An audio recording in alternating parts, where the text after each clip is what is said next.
I'm Richard. I'm 70 years old, and for some reason, I'm still trying to heal from the trauma my own family inflicted on me. As a successful commercial real estate developer, I pulled myself out of poverty to provide them with a life of luxury, but I always kept a low profile, working silently behind the scenes. Last Saturday, they invited me to a high-end party to celebrate their vow renewal. Amidst the champagne and caviar, my daughter-in-law leaned into the microphone with a smug smirk. "You know, Richard, you're lucky we even invited you at all, you clueless old dinosaur." I simply wiped the blood from my lip and smiled.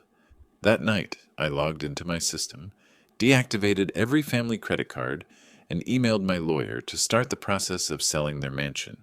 Before we dive deeper, let me know in the comments where you're watching from. If you've ever had to stand up to family members who underestimated your worth, hit that like button and subscribe. Growing up in Dallas, Texas meant grueling, back-breaking labor to outsiders. But inside our spacious, modern estate, emotional coldness filled every corner. Our $3.5 million home, with its manicured lawns and heated pool, was a fortress where I could never meet the expectations of my son, Derek, and his wife, Monica. The reality of the massive mistake I'd made came to a head on a sweltering Saturday evening in late September. Derek and Monica decided they needed a massive vow renewal party to celebrate 5 years of marriage. It was an event designed specifically for social media. Clout. 150 of the city's wealthiest and most influential people were mingling on the pristine lawn. Crystal champagne towers shimmered in the amber glow of imported string lights. Elaborate ice sculptures slowly melted in the evening heat. Waiters in crisp white uniforms circulated with silver platters piled high with expensive delicacies. A live jazz band played softly on a makeshift wooden stage. The whole affair cost $150,000, and every single cent came out of my own pocket. I stood at the edge of the stone patio, holding a glass of plain, sparkling water, silently observing the scene. I was wearing a tailored suit, but I've always preferred to stay in the background. I watched Monica, the center of attention among her friends. She was 32, draped in a custom silk gown that cost more than a standard luxury sedan. She swayed slightly in designer heels, her face flushed from vintage champagne. Derek stood by her side, grinning, playing the role of the self-made billionaire host, completely ignoring the fact that his entire existence was subsidized by my bank account. Around 9 p.m., the band stopped playing. Monica tapped her crystal glass with a silver dessert fork, the sharp sound piercing the crowd's chatter. As she took the microphone, the guests turned their attention toward the stage. She announced it was time for a comedy roast. Her words were a bit slurred, saying she wanted to toast the people who made her life so wonderful, but also roast them just enough to keep everyone humble. The crowd cheered and clapped. I offered a polite, grandfatherly smile from the shadows. I fully expected to hear some light-hearted jokes about Derek leaving his golf clubs in the hallway, or a gentle jab at my outdated flip phone. She started with some harmless insults directed at her college friends, drawing warm laughter, but then her glassy gaze scanned the crowd and locked onto me. She stumbled off the stage and walked toward where I was standing. The microphone gave a slight, piercing shriek of feedback. She stopped right in front of me, flashing a wide, fake smile that I'd grown to deeply despise over the last 3 years. She spoke into the mic, telling the crowd I was a stubborn old dinosaur who refused to keep up with the times. People chuckled nervously, but she didn't stop there. Her tone shifted rapidly. It became sharper, colder, and laced with a toxicity that no amount of alcohol could mask. She began to loudly mock my dated clothes, my quiet demeanor, and my age, calling me a clueless old fossil that belonged in a museum. Then she looked around at her friends and said she needed to knock me down a peg so I'd learn how things work in the modern world. Without any warning, she raised her hand and struck my face hard. It wasn't a soft, playful tap. It was a heavy, aggressive, loud slap that instantly silenced the nearby guests. I was completely frozen. I couldn't process what had just happened to me physically. Before my brain could even register the shock, she pulled her hand back and hit me again and again. She kept laughing into the microphone, shouting that this was just comedy, but her eyes were burning with pure, unadulterated malice. 4, 5, 6. The sharp, sickening sound of her palm hitting my cheek echoed through the silent garden. 7, 8, 9, 10. 10 slaps. My jaw was throbbing violently. I tasted that sharp, metallic tang of blood in my mouth, where my teeth had bitten into my inner lip. The physical pain was sharp, but the emotional shock was completely paralyzing. I didn't raise my voice. I didn't lift a hand to defend myself or push her away. I just stood there, breathing slowly, trying to anchor myself in reality. I looked down at my hands hanging at my sides. They were rough, scarred, and covered in thick calluses. 40 years ago, I had carried 80-pound bags of cement under the brutal Texas sun, breaking my back to lay the foundations for the commercial properties that built my fortune. My knuckles were permanently swollen from decades of hard labor. Then I slowly looked up at the hand that had just repeatedly struck my face. I looked at the massive, flawless diamond ring on Monica's finger that glittered in the patio lights. It was a ring bought with my money. She was attacking me while draped in a lifestyle entirely funded by my blood and sweat. The crowd was holding its breath. On the stone patio you could have heard a pin drop. 150 people stared at me, eyes wide with horror, waiting for my reaction, waiting for my son to step in and protect his father. I slowly turned my gaze toward Derek.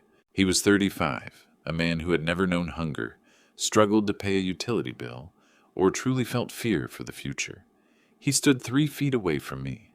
I looked deep into his eyes, silently begging him to step up, take the microphone from his out-of-control wife, and demand she show respect to her 70-year-old father. But Derek didn't step forward. He looked at me, then at the horrified crowd, and instead of protecting me, he let out a loud, awkward laugh that harshly broke the silence. He walked over, grabbed my shoulder, and leaned into the microphone. He looked at me and said, "Come on, old man, don't be such a grump. Don't ruin the vibe of our party." He actually laughed. He supported her physical and mental abuse of me in front of 150 people just to save face and keep the party going. In that strange, terrifying moment, something inside my chest stopped beating. It didn't break. It didn't turn into grief. It just turned to absolute ice. All those years of unconditional love, all those massive financial bailouts, all the sacrifices I'd made for his future, it all vanished into the humid night air. I raised my hand and slowly wiped a drop of blood from the corner of my mouth. I looked at the dark red stain on my skin, then I looked at Derek, then at Monica. I didn't scream. I didn't throw a tantrum, flip a table, or curse them out. I simply turned around and walked away. I walked across the perfectly manicured lawn, through the massive iron security gate, and into the warm Dallas night. The silence behind me was heavy and absolute. They thought they had successfully put a clueless, expendable old man in his place. They had no idea that by allowing that level of humiliation to happen, they had just set the stage for their own absolute downfall. The morning sun crept through the slats of my bedroom blinds, casting long shadows on the polished hardwood floors.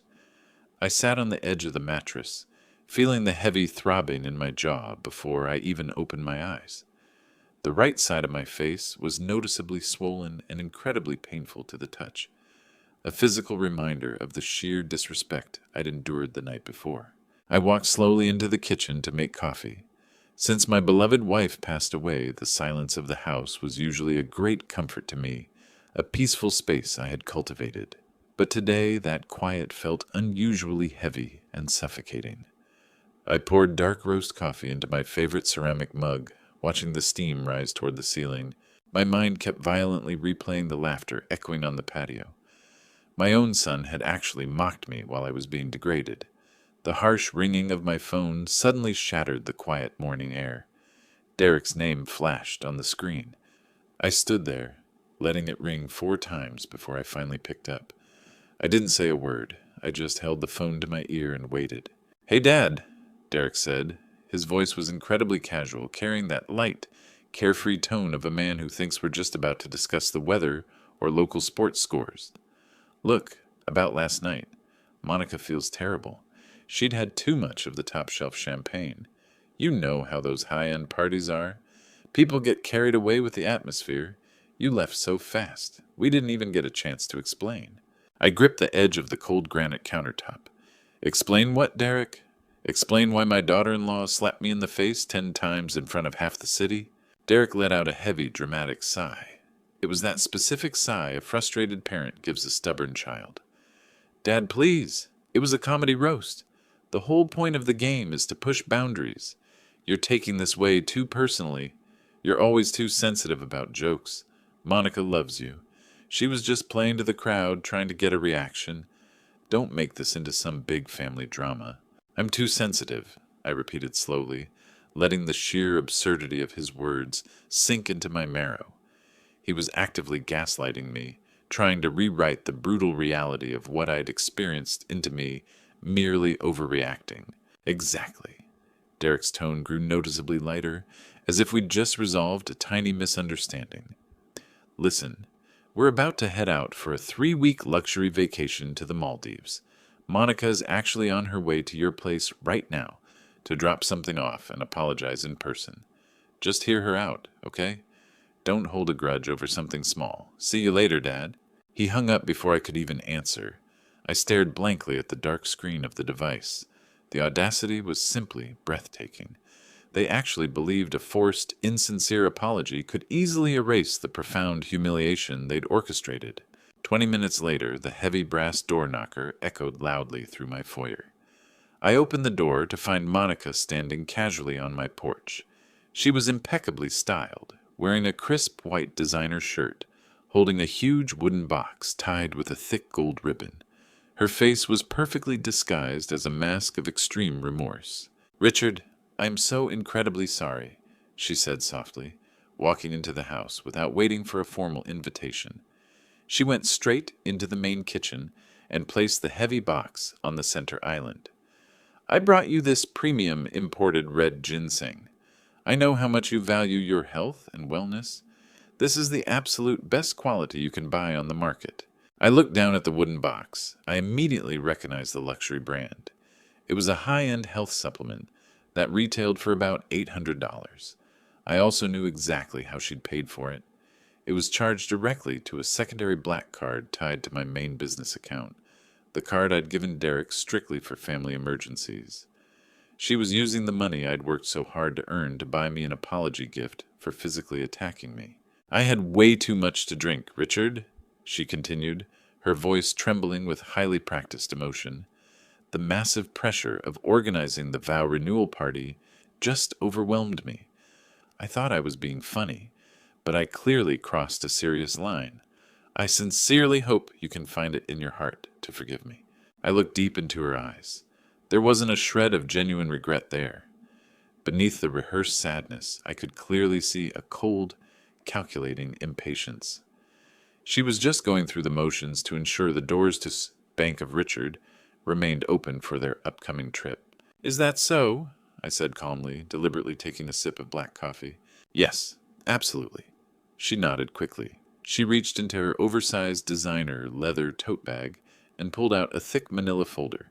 She slid it smoothly across the granite countertop toward me. Actually, I came by today because Derek and I were hoping you could just handle some very simple paperwork.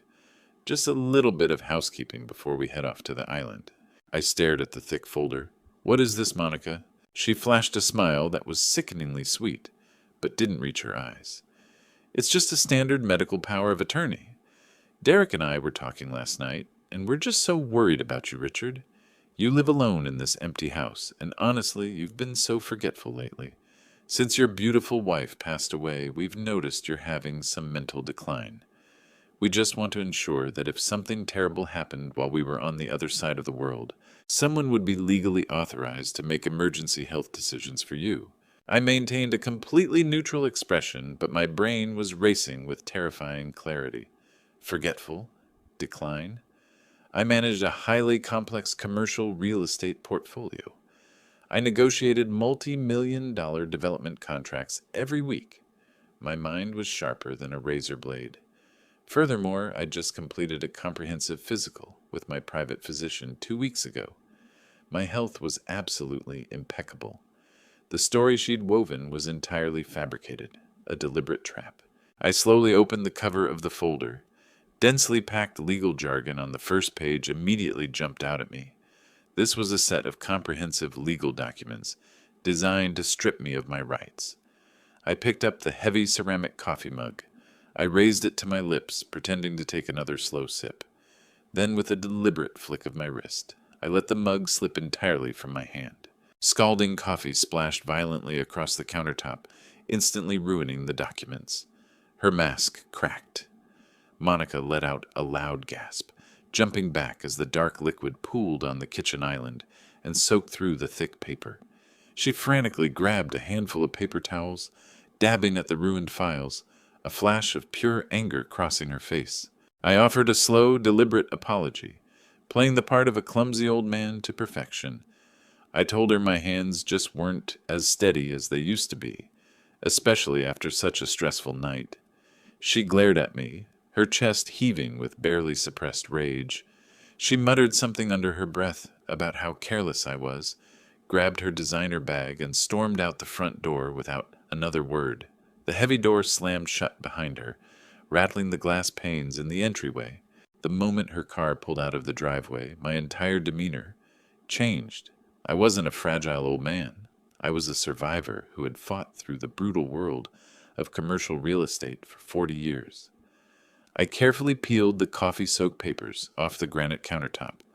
Although a few spots of ink had bled slightly, the dense legal text was still perfectly readable. I folded the damp documents and put them into a clear plastic folder. Within 10 minutes, I was behind the wheel, driving straight to the downtown business district.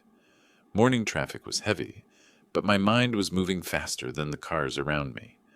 I bypassed my own corporate headquarters and parked in the underground garage of a grand glass and steel skyscraper. This was the domain of Thomas Bradley. Thomas was my lead corporate attorney, a man I'd known and trusted for nearly 30 years.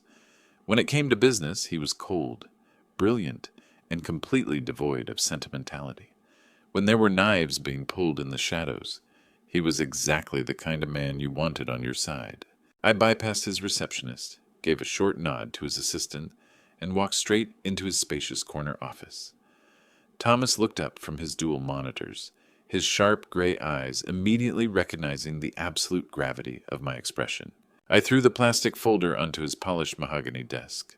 I told him that my daughter-in-law had just tried to trick me into signing these documents under the guise of a simple medical power of attorney, and I needed him to tell me exactly what they were. Thomas carefully removed the damp papers. He adjusted his silver-rimmed glasses and began to read. The silence in the spacious office lasted for several long, agonizing minutes. I watched his jaw tighten. I watched his eyes scan back and forth across the fine print. When he finally looked up at me, his expression had completely lost its usual professional detachment. In its place was a deep, chilling concern. He laid the documents flat on the desk and told me that this was absolutely not a medical power of attorney.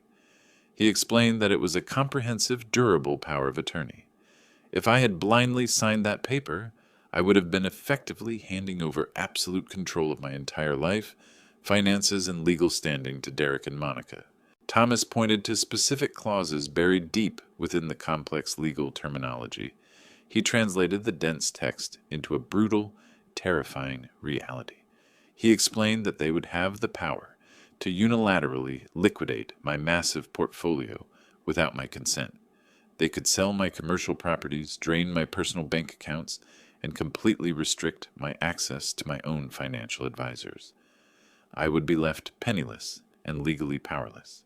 But the worst part was hidden on the final page. Thomas tapped his silver fountain pen against the damp paper, explaining that they had included a highly specific and ironclad clause.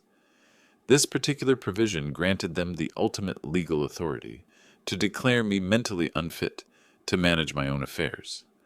They would be legally empowered to force me into an assisted living facility against my will, without requiring a single-second medical evaluation from an independent doctor. The color drained from my face. leaving me feeling cold and completely numb. The room suddenly felt entirely devoid of oxygen. My own son wasn't just trying to steal the wealth I'd worked so hard for. He was systematically planning to extinguish my basic freedom as a human being. He wanted to lock me away in a secure facility so I could never interfere with his extravagant lifestyle. He wanted me out of sight and out of mind, left to fade away in a sterile room while he squandered the fortune I had spent 40 years building. Thomas leaned forward, clasping his hands tightly on the desktop. He asked me one very simple, yet terrifyingly critical question. How much direct financial control did Derek currently have within my corporate group? I closed my eyes, letting out a long, heavy sigh. I didn't need to review my entire business history to understand exactly how large a hole I had foolishly created. 3 years ago, I had handed Derek the keys to one of my company's most profitable subsidiaries. This was supposed to be a safe training ground, a structured place for him to prove his execution capabilities before eventually taking over the parent company. I had given him total operational control, full access to the subsidiary's bank accounts, and a significant degree of autonomy in making major financial decisions. I had trusted him implicitly because he was my own flesh and blood. I had believed that giving him responsibility would naturally cultivate his maturity and gratitude. I opened my eyes and looked at Thomas, the devastating realization hitting me like a physical blow. If Derek and Monica had been brazen enough to try and trick me into signing away my human rights in my own kitchen, they weren't just patiently waiting for a future inheritance. The sheer audacity of their plan meant they were already deep in some serious financial manipulation. They needed absolute control over my entire estate to cover up some massive atrocity they had already committed.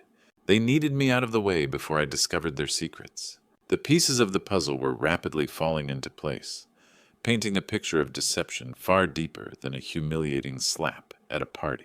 I stood up from the comfortable leather chair, feeling a cold, calculating clarity washing away any lingering paternal hesitation or grief. I looked Thomas directly in the eyes and gave him an uncompromising command.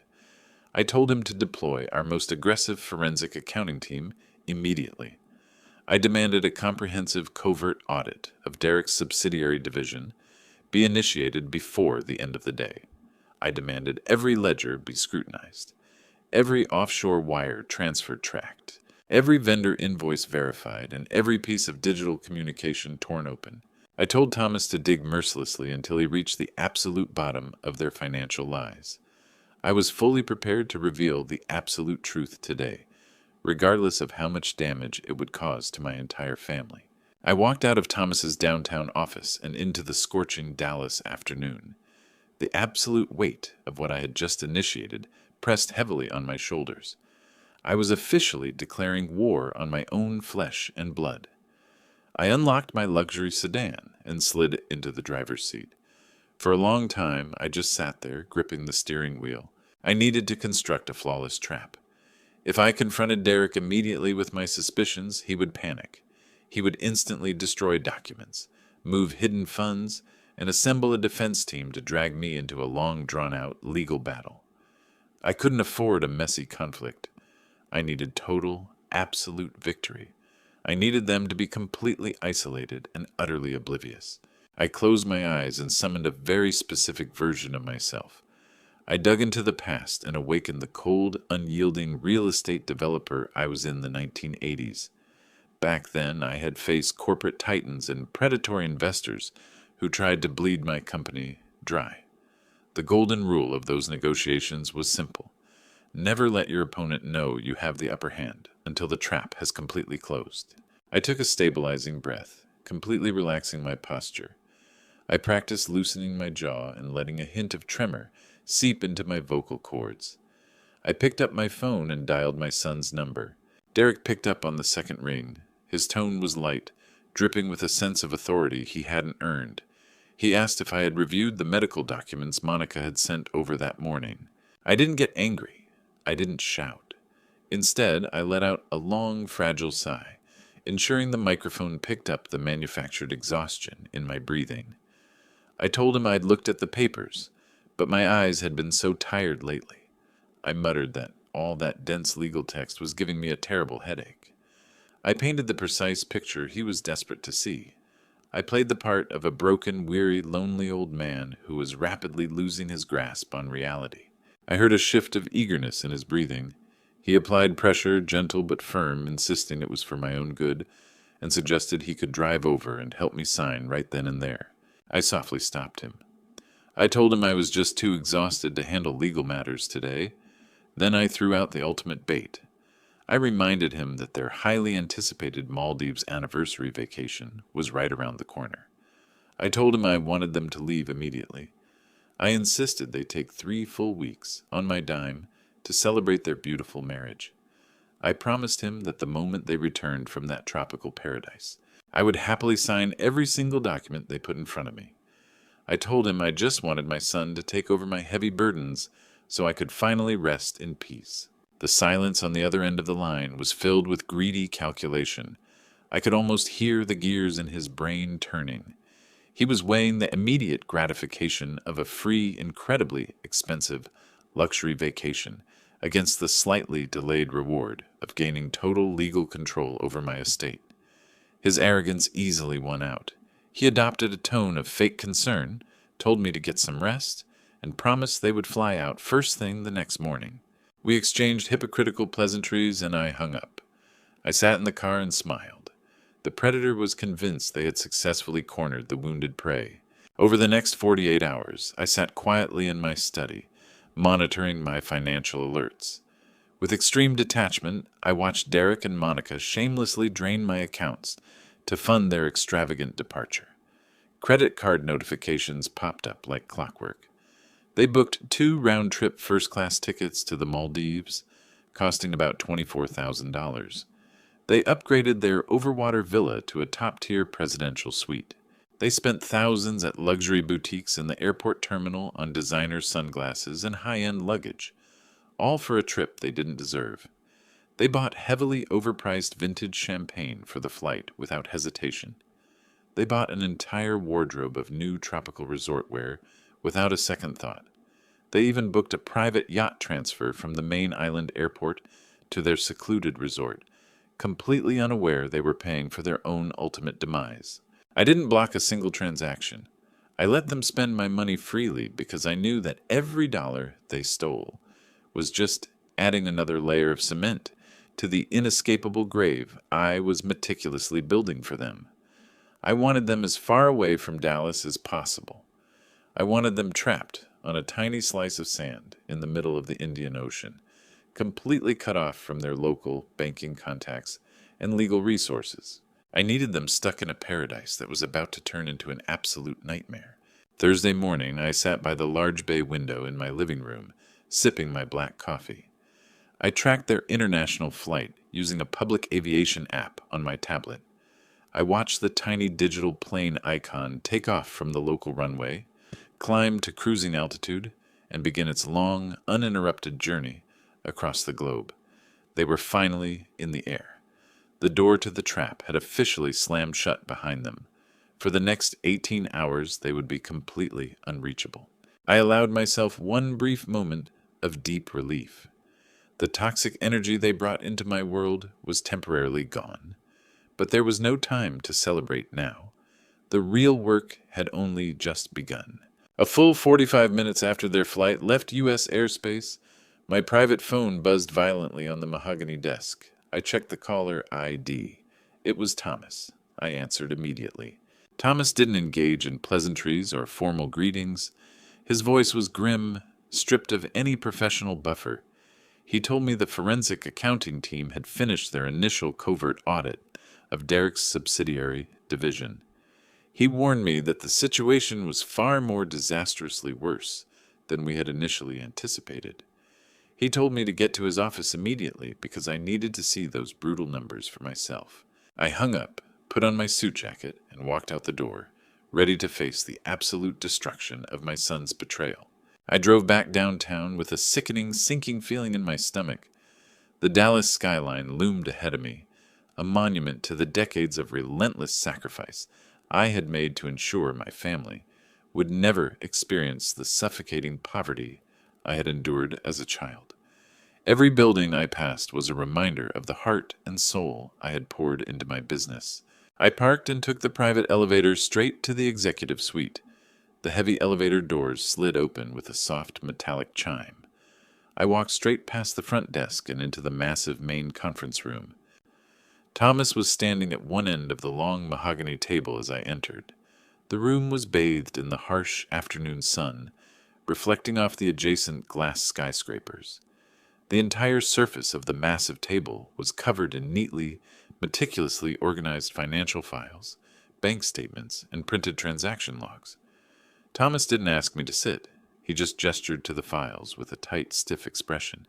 I walked over, stood beside him, and looked down at the physical evidence of my own son's absolute moral bankruptcy. Thomas took a deep breath and began to explain exactly what his forensic accounting team had uncovered over the past 48 hours. He told me that Derek hadn't just mismanaged the subsidiary due to incompetence or inexperience. For the better part of 2 years, he had been actively, systematically bleeding the company dry. Thomas pushed a thick ledger toward me, tapping a specific column of numbers with his index finger. He explained that Derek had built a complex network of shell companies and fake vendor accounts. He had been filtering company profits through these fictitious entities, classifying them as legitimate operating expenses. But that money didn't go toward business growth or employee salaries. It was routed directly to unregulated cryptocurrency exchanges. Derek had been gambling with my company funds on highly volatile digital assets. He had suffered catastrophic losses. The total amount embezzled was staggering. A full $2 million had completely evaporated. My son had stolen $2 million of my fortune to feed his reckless, hidden gambling addiction. I felt a cold, heavy weight sink deep into my gut. The financial loss was massive, but the sheer scale of the deception was what truly made me feel physically ill.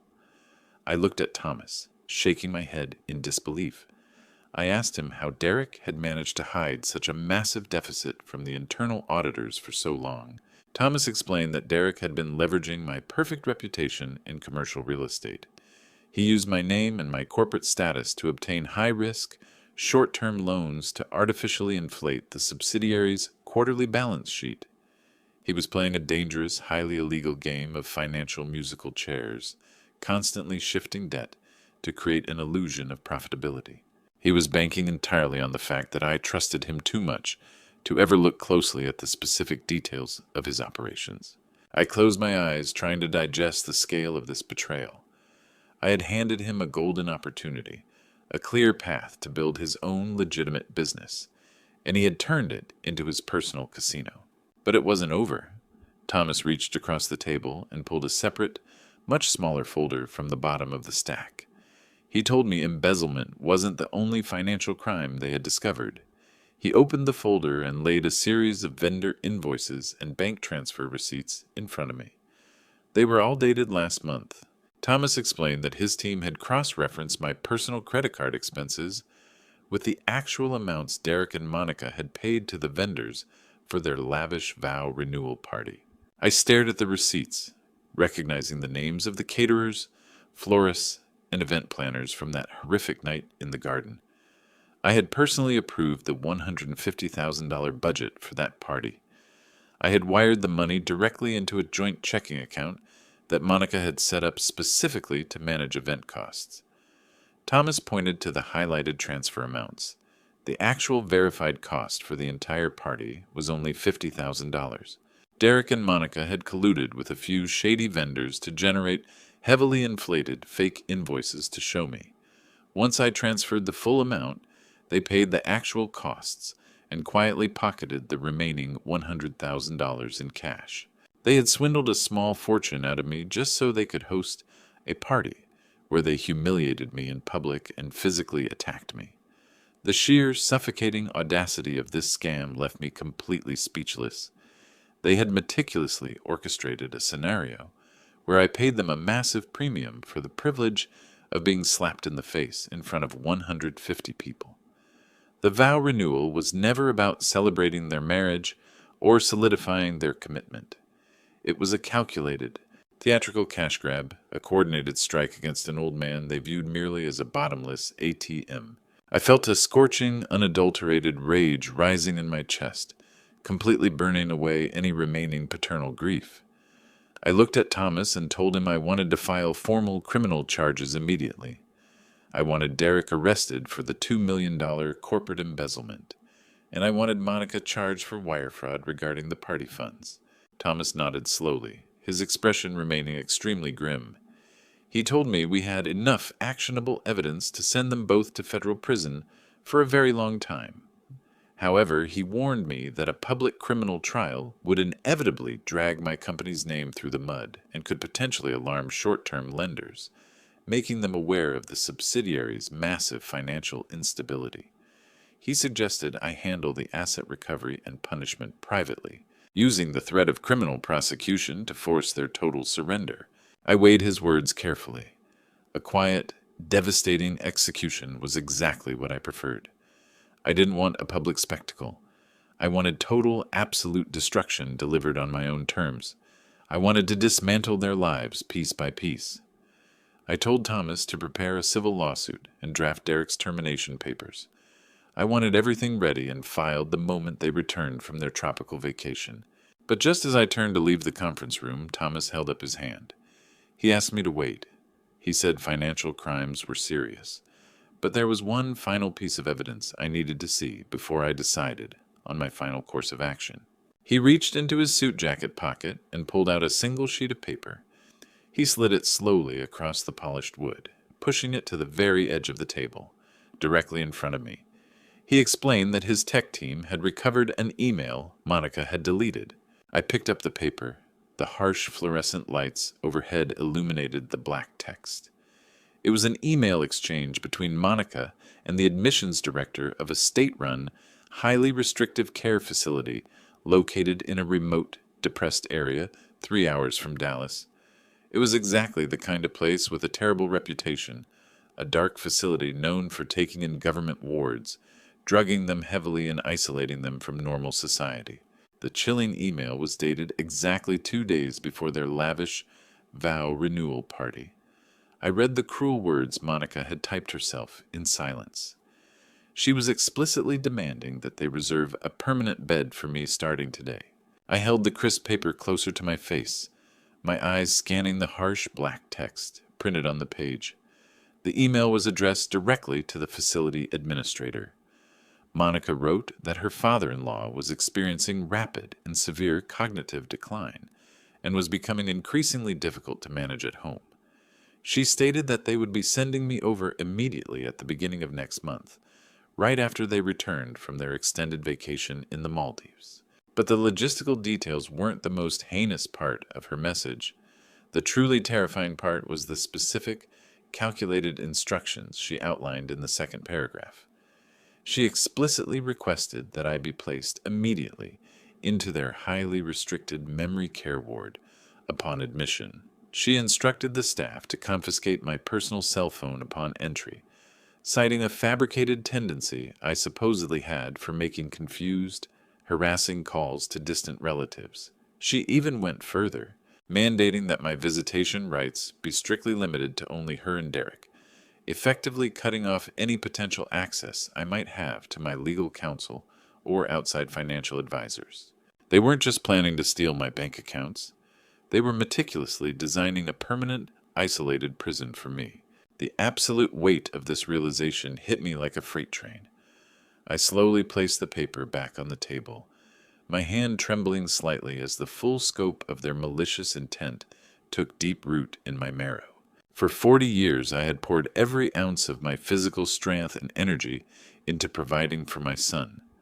I sacrificed my own comfort, grinding through grueling 80-hour work weeks, missing countless personal milestones, just to ensure Derek would never have to experience the suffocating poverty I endured in my youth. I paid for his elite private schooling, funded his entire college education, and handed him a lucrative executive position on a silver platter. I gave him the world, and in return, he secretly conspired with his wife to strip me of my basic human dignity. They were perfectly willing to lock me in a sterile, drugged-up cage and let me rot in absolute isolation while they gleefully squandered the fortune I had bled and sweated to build.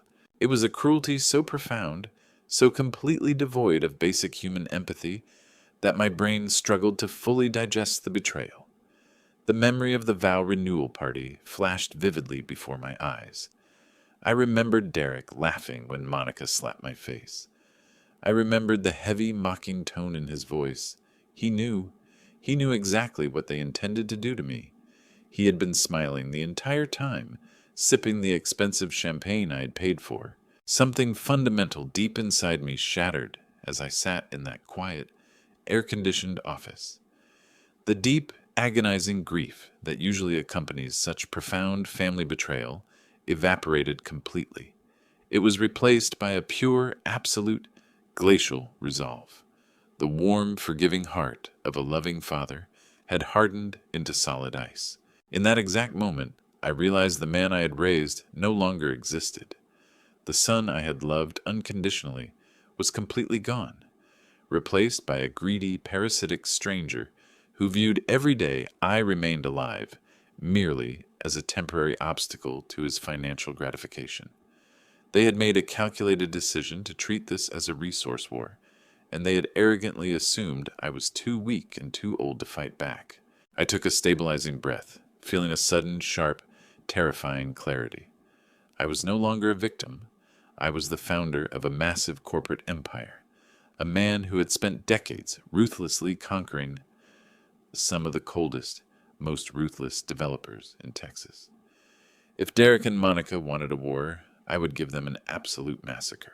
I looked up at Thomas. He was watching me closely, his sharp eyes reading the dramatic shift in my posture.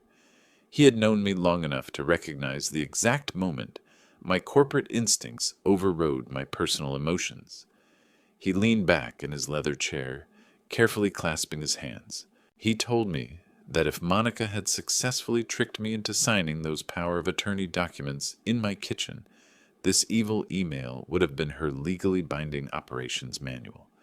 Because I had unwittingly given Derek so much unchecked autonomy within the subsidiary, building a baseline narrative of my alleged cognitive decline before a sympathetic judge would have been terrifyingly easy for them. They had meticulously orchestrated an almost flawless legal trap, relying entirely on my blind spots as a father. Thomas told me we had just barely averted an absolute disaster. He asked me in a steady and extremely serious voice how far I was willing to go to rectify the situation.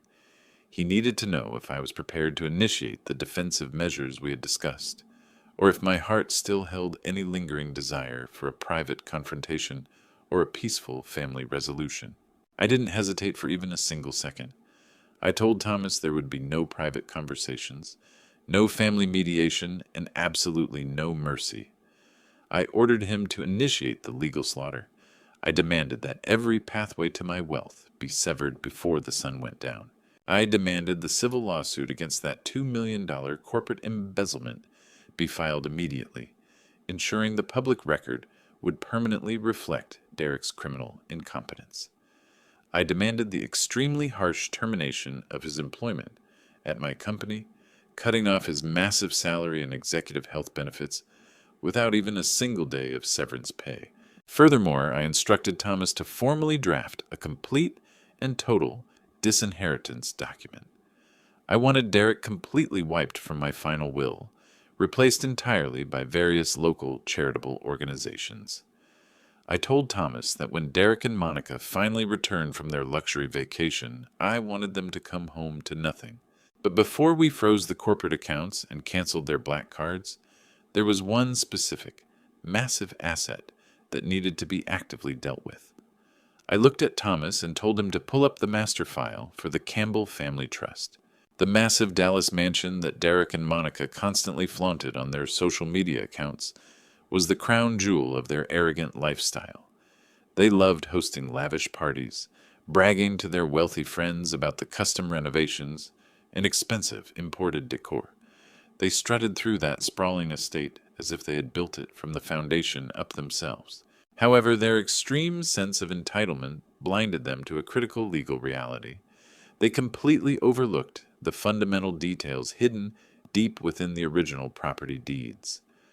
Derek didn't hold the actual title to that magnificent $3 million property at all. He never owned a single square inch of the pristine landscaping or the grand architecture. The true ownership of their beloved sanctuary was safely locked away within my impenetrable investment portfolio. Watching my attorney load the confidential property documents onto the screen, I took a quiet, deeply satisfying breath. Thomas tapped a few keys on his sleek keyboard, and a high-resolution image of the massive Dallas estate filled the giant display mounted on the office wall. It was a magnificent property, a huge stone structure sitting on 2 acres of perfectly manicured land in one of Texas's most exclusive neighborhoods. For the past 3 years, Monica had used this house as the private backdrop for her endless stream of social media content. She posted daily photos of herself lounging by the infinity pool, sipping expensive wine in the custom chef's kitchen, and hosting lavish dinner parties in the formal dining room. She relentlessly pushed a false narrative that she and Derek were incredibly successful, self-made entrepreneurs who had earned every single luxury they possessed. They constantly bragged to their shallow social circle about their supposed massive real estate investments. But the beautiful and undeniable truth was this: Derek and Monica never contributed a single cent toward acquiring this $3.5 million estate. Their grand illusion of ownership was built entirely on my silent generosity and their own stunning, willful ignorance of basic legal documents. When they initially chose the property, Derek came to me asking for a simple loan to cover a massive down payment. Even back then, I knew his financial habits were severely flawed, so I took a more protective route. Instead of simply writing him a personal check, I bought the property outright with cash. However, I didn't place the deed in his name, nor in Monica's. The property was legally purchased and fully owned by the Campbell Family Trust. I am the sole and absolute executor of that trust. To give them the illusion of independence and allow them to save their own money, I had my legal team draft a highly specific residential lease agreement. I allowed Derek and Monica to live in that magnificent mansion for the precise cost of $1 a year. It was the ultimate safety net, a massive gift designed to let them build their own lives, free from the heavy burden of massive monthly mortgage payments. But like all heavily subsidized gifts from an experienced corporate developer, this lease agreement came with a very dense, highly binding set of terms and conditions. Derek was so blinded by his own arrogance and his desperate desire to move into a prestigious neighborhood that he barely glanced at the document before scribbling his name on the line. He simply assumed it was a meaningless formality required by his wealthy father. He never bothered to hire his own attorney to review the fine print. If he had actually read that dense legal text, he would have discovered the absolute, unconditional power I retained over that property. Thomas zoomed in on a specific section of the digital file, highlighting a thick paragraph in bright yellow. He turned to me, his sharp eyes gleaming with the cold, precise satisfaction of an attorney who had just found the perfect legal weapon. He explained that deep within the strict behavioral requirements of the residential lease, we had included a very specific moral turpitude and criminal negligence clause. It was a standard protective measure I used for all my commercial properties, perfectly adapted and applied to this specific family arrangement. Thomas read the highlighted text aloud. The clause explicitly stated that any proven financial malpractice, embezzlement, or serious criminal negligence committed by the tenant against the landlord or the landlord's affiliated corporate entities would result in the immediate, non-negotiable termination of the lease agreement. Because Derek had systematically embezzled $2 million from a subsidiary I fully owned, he had fundamentally breached the core requirement of his residency. The very moment he wire transferred my stolen corporate funds into his secret cryptocurrency account, he had, in essence, evicted himself. Thomas folded his hands on the desk, delivering the final devastating legal conclusion. Because the termination was based on a serious financial crime committed against the property owner, Standard tenant protection laws did not apply in the same way. We didn't have to give them 30 days' notice. We didn't have to endure a long, messy eviction process through local housing courts. The forfeiture of the property was immediate and absolute. The moment I signed the termination order, they were legally regarded as nothing more than trespassers on my private estate. I leaned back heavily in the incredibly comfortable leather chair, letting the sheer wisdom of the legal trap wash over me. The image formed in my mind of Monica and Derek, thousands of miles away, completely isolated in their incredibly expensive overwater villa in the Maldives. I could picture Monica lying on the pristine white sand, wearing her new designer sunglasses, casually sipping an ice-cold martini under the bright tropical sun. I could picture Derek sitting next to her, looking at his phone, completely unaware that his entire kingdom was rapidly turning to dust back in Texas. They were celebrating their so-called victory, believing they had successfully secured their extravagant future by deceiving a senile old man. They thought they had outsmarted the person who had taught them everything about money. The profound contrast between their current blissful ignorance and the absolute destruction awaiting them was almost poetic. They were kings of a castle that no longer existed. Their entire reality was nothing more than a fragile mirage, and I held the needle, ready to pop their bubble of comfort. I turned my gaze back to the giant display, studying the beautiful facade of the stone mansion. It was a stunning property, but it was now thoroughly stained by their overwhelming greed and their malicious, unforgivable plot against my freedom. I no longer wanted to own it. I didn't want to step 1 foot inside those walls ever again. I shifted my attention back to Thomas and gave him the next set of uncompromising instructions. I told him to immediately initiate the process of terminating the lease. I demanded that a formal eviction notice be issued electronically within the hour. Furthermore, I ordered him to immediately contact our most aggressive private real estate broker. I didn't want to list this mansion on the open market, where it would sit for months, enduring endless showings and tedious negotiations. I told Thomas to offer the property exclusively to our private network of high-net-worth cash buyers. I instructed him to mark this $3.5 million estate with an undeniably huge discount, $2.8 million. I wanted the pricing to be so aggressively low that an eager cash buyer wouldn't hesitate to snap it up immediately. My final condition was that the deal had to be closed entirely within 5 business days, with a full transfer of ownership. I wanted the house sold, the locks changed, and the entire property legally turned over to a complete stranger before their flight back from the Indian Ocean touched down on the tarmac in Dallas. Early the next morning, I stood in the sweeping circular driveway of the massive Dallas estate. The brutal Texas sun was already starting to bake intensely, heating the pristine white concrete beneath my feet. I held a steaming cup of dark roast black coffee in one hand and gripped the legally binding lease termination order tightly in the other. Right at 8 a.m., a huge rumbling moving truck slowly rolled past the iron security gate.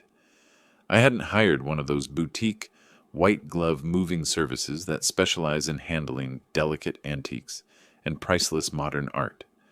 I had hired a rugged, efficiency-only heavy industrial team that usually handled rapid corporate liquidations and serious foreclosure forfeitures. 4 burly men carrying rolls of thick packing tape and stacks of plain cardboard boxes stepped out of the massive cab. The foreman was a tall man with broad shoulders named Javier. He walked straight toward me, took off his heavy leather work gloves, and asked for his instructions for the day. I handed him the master key to the front door. I told him I needed the entire 3-story property completely emptied before sunset. My instructions were very clear. I told him they didn't need to wrap shoes in bubble wrap. They didn't need to put suits in garment bags, and they certainly didn't need to show even the slightest hint of respect for any personal items. I instructed them to simply throw things into boxes, tape them shut, and load them into the truck with the greatest speed humanly possible. Javier nodded, unbothered by the cold command, and signaled his men to begin the sweep. I followed them into the grand foyer, watching them march in a line up the sweeping staircase with heavy, thumping boots. I slowly walked into the massive master suite and stood silently at the entrance of Monica's sprawling custom walk-in closet. It was a monument to her extreme vanity. Row after row of imported Italian leather shoes, custom wood shelves filled with rare silk scarves, and a huge glass display case holding at least a dozen brand-new designer handbags. Each of those bags was worth far more than a reliable used car. I watched with deep, quiet satisfaction as the rough movers ruthlessly dismantled her pristine, highly organized sanctuary. They grabbed the delicate gold chains of those incredibly expensive Chanel and Hermes bags and shoved them mercilessly into the filthy bottom of rough brown cardboard boxes. They swept handfuls of imported shoes off the shelves, dumping them haphazardly into boxes without any regard for whether they were paired. There was no soft tissue paper, no protective silk dust bags, only the brutal, uncompromising reality that their highly prized material possessions were being treated as nothing more than cheap, disposable trash. I walked down the hall and into Derek's private dressing room. His collection of luxury watches was laid out on a velvet-lined display tray. There were heavy gold Rolexes and stylish silver Patek Philippe's, all purchased with public funds he had systematically embezzled from my subsidiary. One of the movers asked me if he should find a secure lockbox for the jewelry. I told him to throw them directly into a standard plastic bin, along with Derek's gym socks and golf shirts. Watching those incredibly expensive items, symbols of their stolen wealth, being dumped into cheap cardboard boxes felt unusually purifying. Their self-crafted, untouchable illusion of success was being physically dismantled and stripped away, piece by piece, right before my eyes. By 4 p.m., the massive industrial truck was completely and securely loaded. The movers locked the heavy metal doors in the back and prepared to leave. I didn't rent a high-end, climate-controlled storage facility in a safe, nice part of the city to properly protect their delicate luxury leather and highly sensitive electronics. I rented the cheapest, lowest-grade storage unit available in an extremely remote industrial suburb, right next to an unusually loud, dusty highway overpass. That small storage unit had nothing but untreated concrete floors, cheap corrugated iron walls, and absolutely no functional temperature control. The brutal Texas heat would turn that metal box into a suffocating oven within hours, baking the designer clothes and warping the expensive custom furniture. I calmly paid Javier in full with cash, handed him the printed address of that remote storage facility, and firmly told him to make sure the metal roll-up door was locked tight when he was finally finished. I stayed behind, standing all alone in the center of the huge, empty living room. The silence in the house was no longer heavy or suffocating. It had become open and unusually pure. I walked through the echoing hallway, my dress shoes clicking sharply against the imported marble floors. My hand slid over the cold stone of the fireplace mantel. This space had once been stained by their toxic sense of privilege, their endless mocking, and their terrifying plot against my freedom. Now, it was just an empty shell. I was reclaiming this space, paid for by my sweat, my long working hours, and my physical sacrifices. I took a deep breath, inhaling the faint scent of cleaning supplies and the fresh air blowing through the open patio doors, feeling a profound sense of belonging return to my spirit. The final stage of the brutal real estate trap closed with truly staggering efficiency. Thomas had already actively contacted his highly exclusive network of high-net-worth private investors, aggressively pitching the $3.5 million property at a massive discount of $2.8 million. In just 48 hours, a wealthy corporate developer submitted a clean, all-cash offer that didn't require any long property inspections or frustrating bank financing prerequisites. We eagerly accepted the aggressive cash offer immediately. The complex escrow process was forced onto the fast track. The cumbersome legal paperwork was pushed to the front of the line, and the massive deal was successfully completed in 5 short, efficient days. The very moment that huge sum of cash officially cleared, via a secure bank wire transfer, I sent a local locksmith to the property, He quickly removed all the digital smart locks Derek had once been so proud of, replaced them with heavy-duty physical deadbolts, and sent the brand new keys directly to the new buyer. That luxury nest they had arrogantly claimed as their own had legally vanished entirely. The physical erasure was now finally complete. Their expensive designer clothes were baking in a cheap metal box. Their stolen luxury watches were dumped haphazardly into a plastic bin, and the beautiful mansion they used to use to impress their shallow, socialite friends now belonged entirely to a stranger. I sat alone in the quiet home office, staring intensely at the bright computer screen. While they were still blindly sipping sweet cocktails on a distant, sun-drenched island, I had successfully demolished their physical sanctuary. But my revenge against them was absolutely not over. Now it was time to actively cut off their financial oxygen and watch them suffocate completely. The next morning, I initiated the full financial lockdown. I sat across from Thomas in my study, the massive mahogany desk serving as the command center for our silent war. My instructions were precise, cold, and highly organized. First, we completely emptied all corporate accounts Derek had any access to. We transferred the remaining operating funds into a newly established, highly restricted holding account under my exclusive control.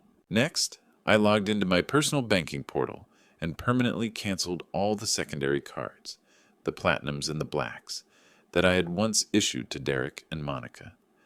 With just a few simple mouse clicks, their limitless spending power instantly evaporated. Then Thomas submitted the final termination papers. The document was drafted with extreme rigor, explicitly citing serious criminal negligence, massive corporate embezzlement, and severe breaches of fiduciary duty. I signed my name on the thick parchment with a fluid, deeply satisfying stroke. Derek was officially permanently fired for cause.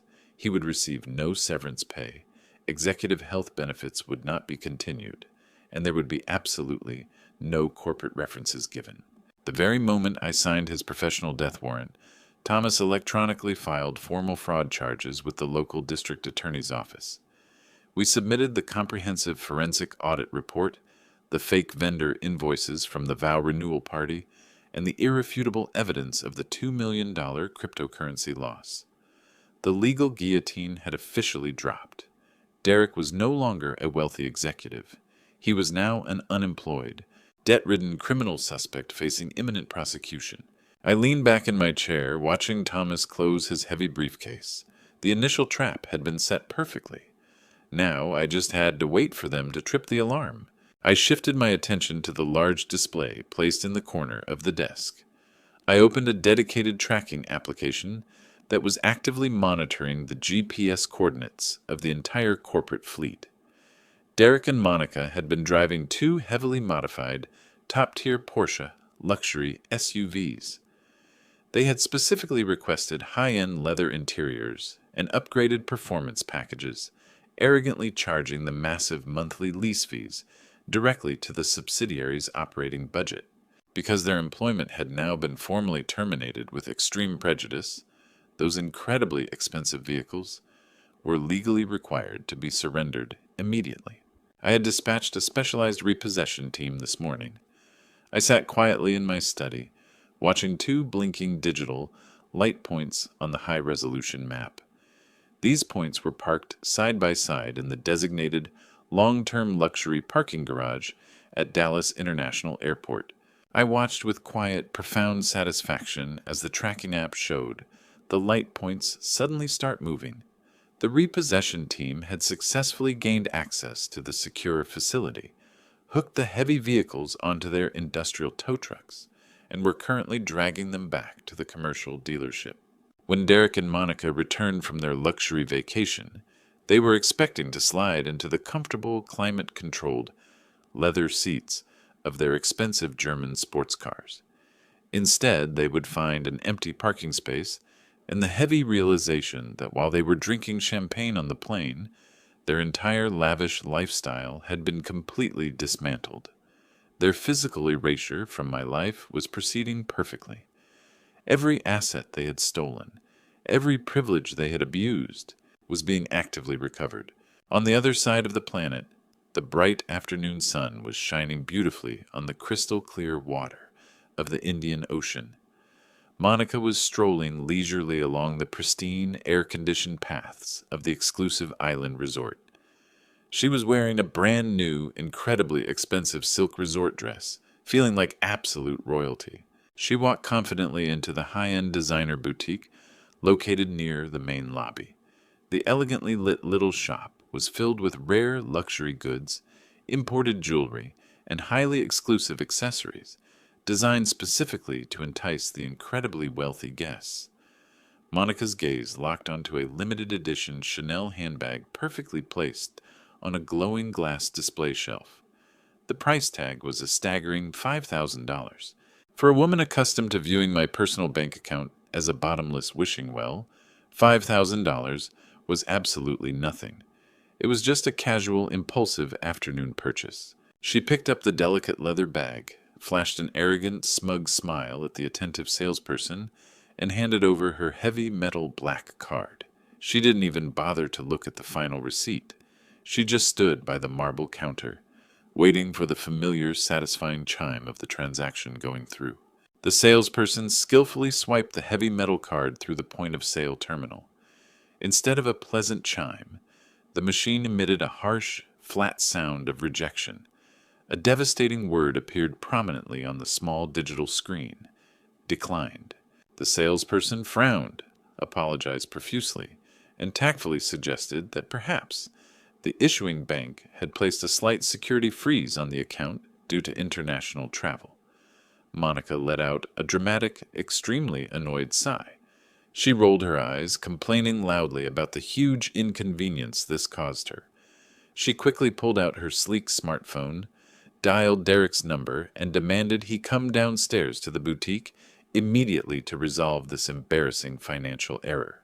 A few minutes later, Derek arrived, looking relaxed and somewhat annoyed at being interrupted from his luxurious seaside afternoon. He was wearing expensive linen shorts and wearing a high-end gold watch that was supposed to belong entirely to my company.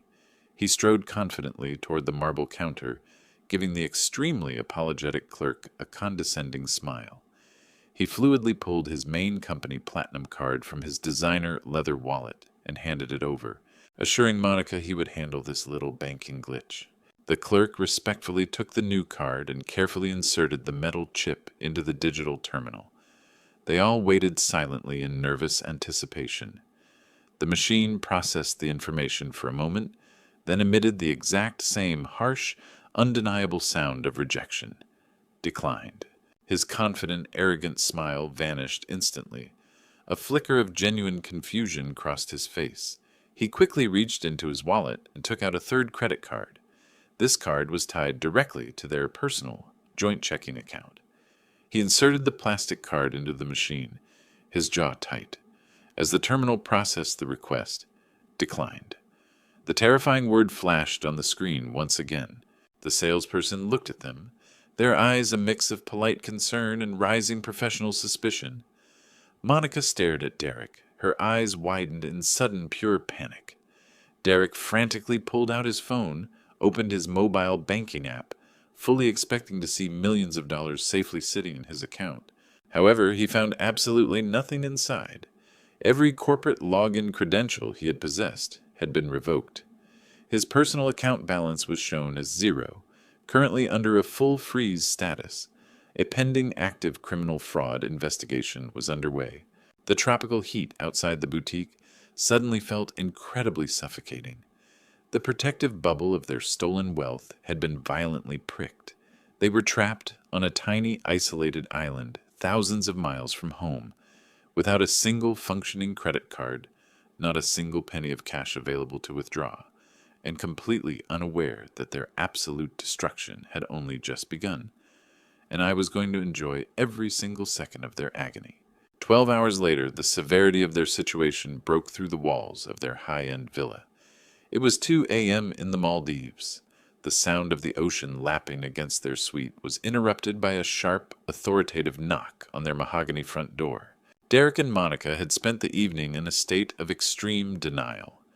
After the boutique incident, they had retreated to their luxury room, convincing themselves that a systemic banking error had temporarily frozen their accounts. They ordered an outrageously priced room service meal, drank a few bottles of vintage champagne, and tried to drown their rising anxiety in the familiar comfort of luxury. When the massive knock echoed through the spacious suite, Derek groaned, sliding out of the high-thread couch sheets with a heavy sigh. He threw on a silk robe, muttering about the unacceptable incompetence of the resort staff. He strode across the polished teak floor and yanked open the heavy door, fully prepared to vent his executive authority on whichever poor employee dared to disturb his sleep. However, he found himself facing the senior night manager, flanked silently by two burly resort security guards in crisp white uniforms. The manager didn't offer the polite greeting Derek was accustomed to. His face was a mask of indifference. He opened a thick leather portfolio with one quick practice motion. He informed Derek in a tone devoid of any warmth that the resort banking system had performed a midnight routine settlement for all active guest accounts.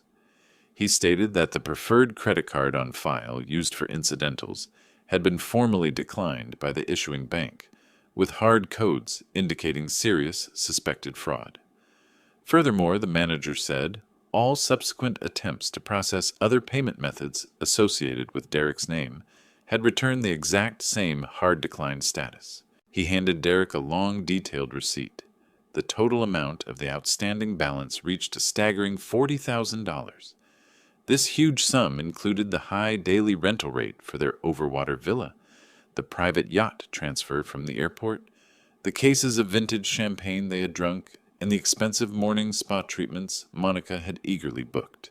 The manager stated firmly that international hotel management protocols required immediate, full settlement of the arrears. He demanded they provide a valid payment method on the spot. Derek stared at the long string of numbers printed at the bottom of the receipt, his vision blurring as a wave of fear swept through his body. His grand illusion of self-made success completely shattered into pieces. He had spent years cultivating the image of an eminent corporate titan, a man who effortlessly commanded respect and endless financial resources.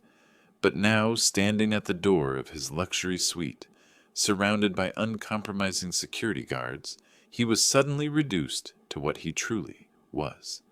He was a fraud, an incredibly incompetent parasite, entirely dependent on my generosity and my perfect business reputation. He tried to puff out his chest, trying to project a hollow confidence. He angrily told the manager that his American banking institution had clearly made a massive mistake.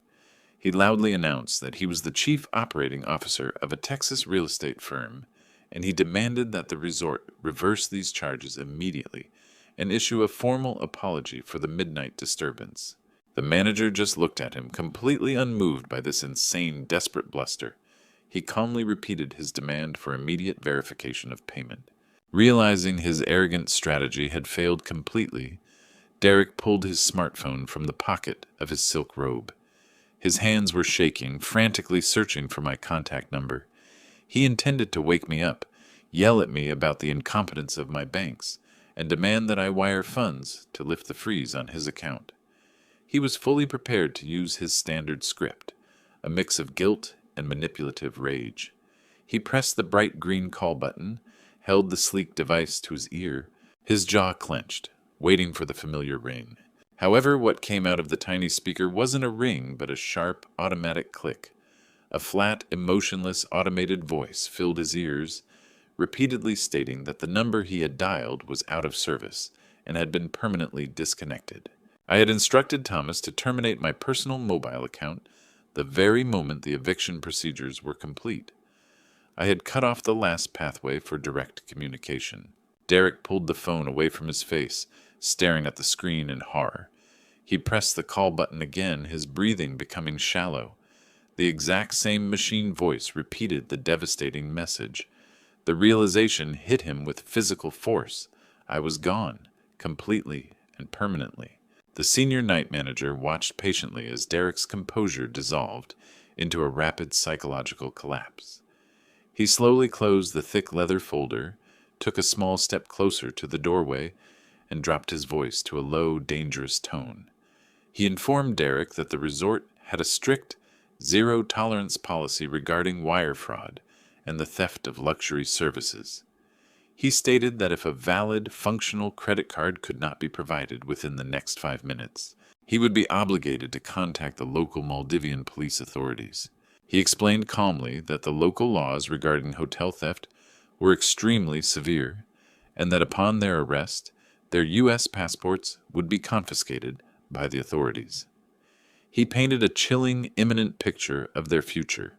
They wouldn't be going back to Texas.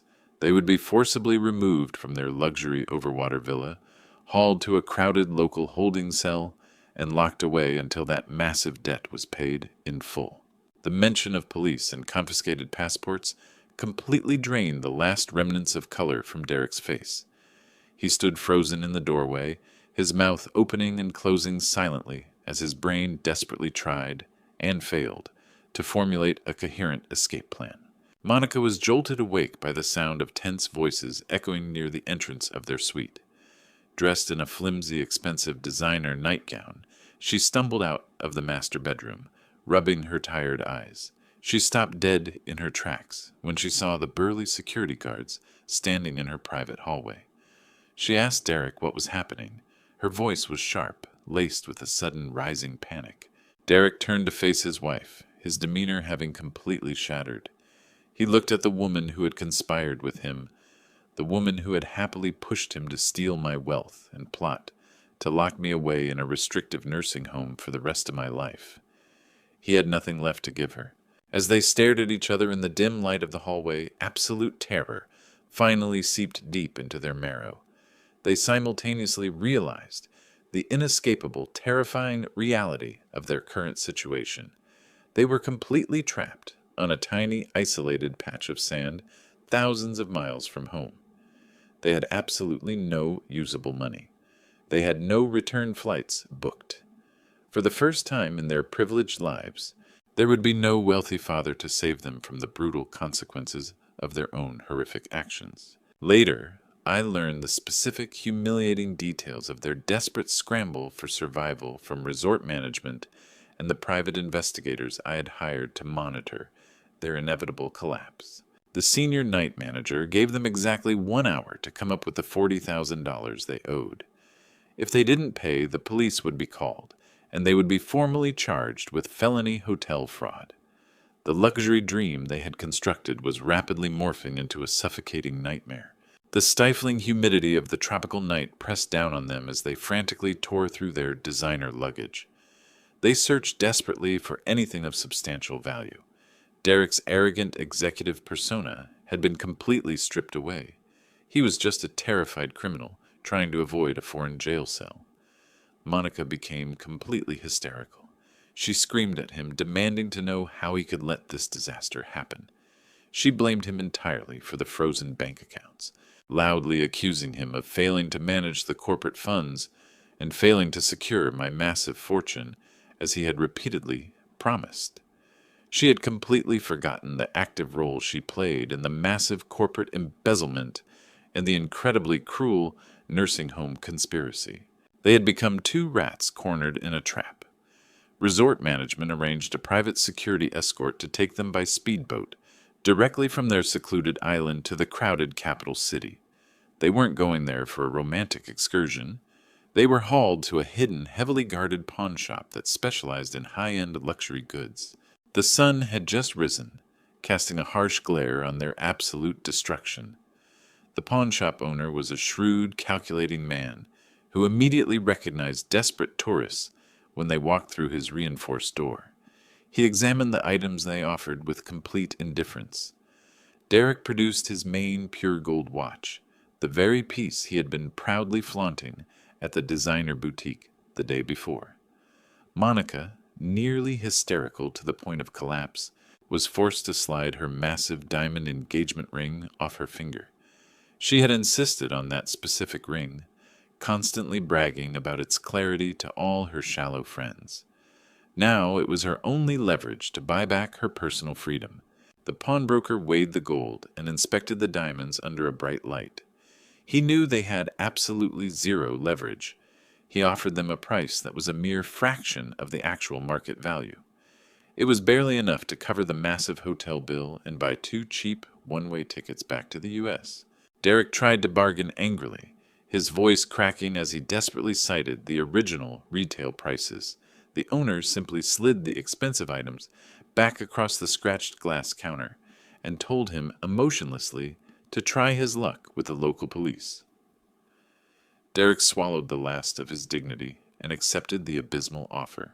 They received a stack of local currency, completely stripped of their most prized possessions.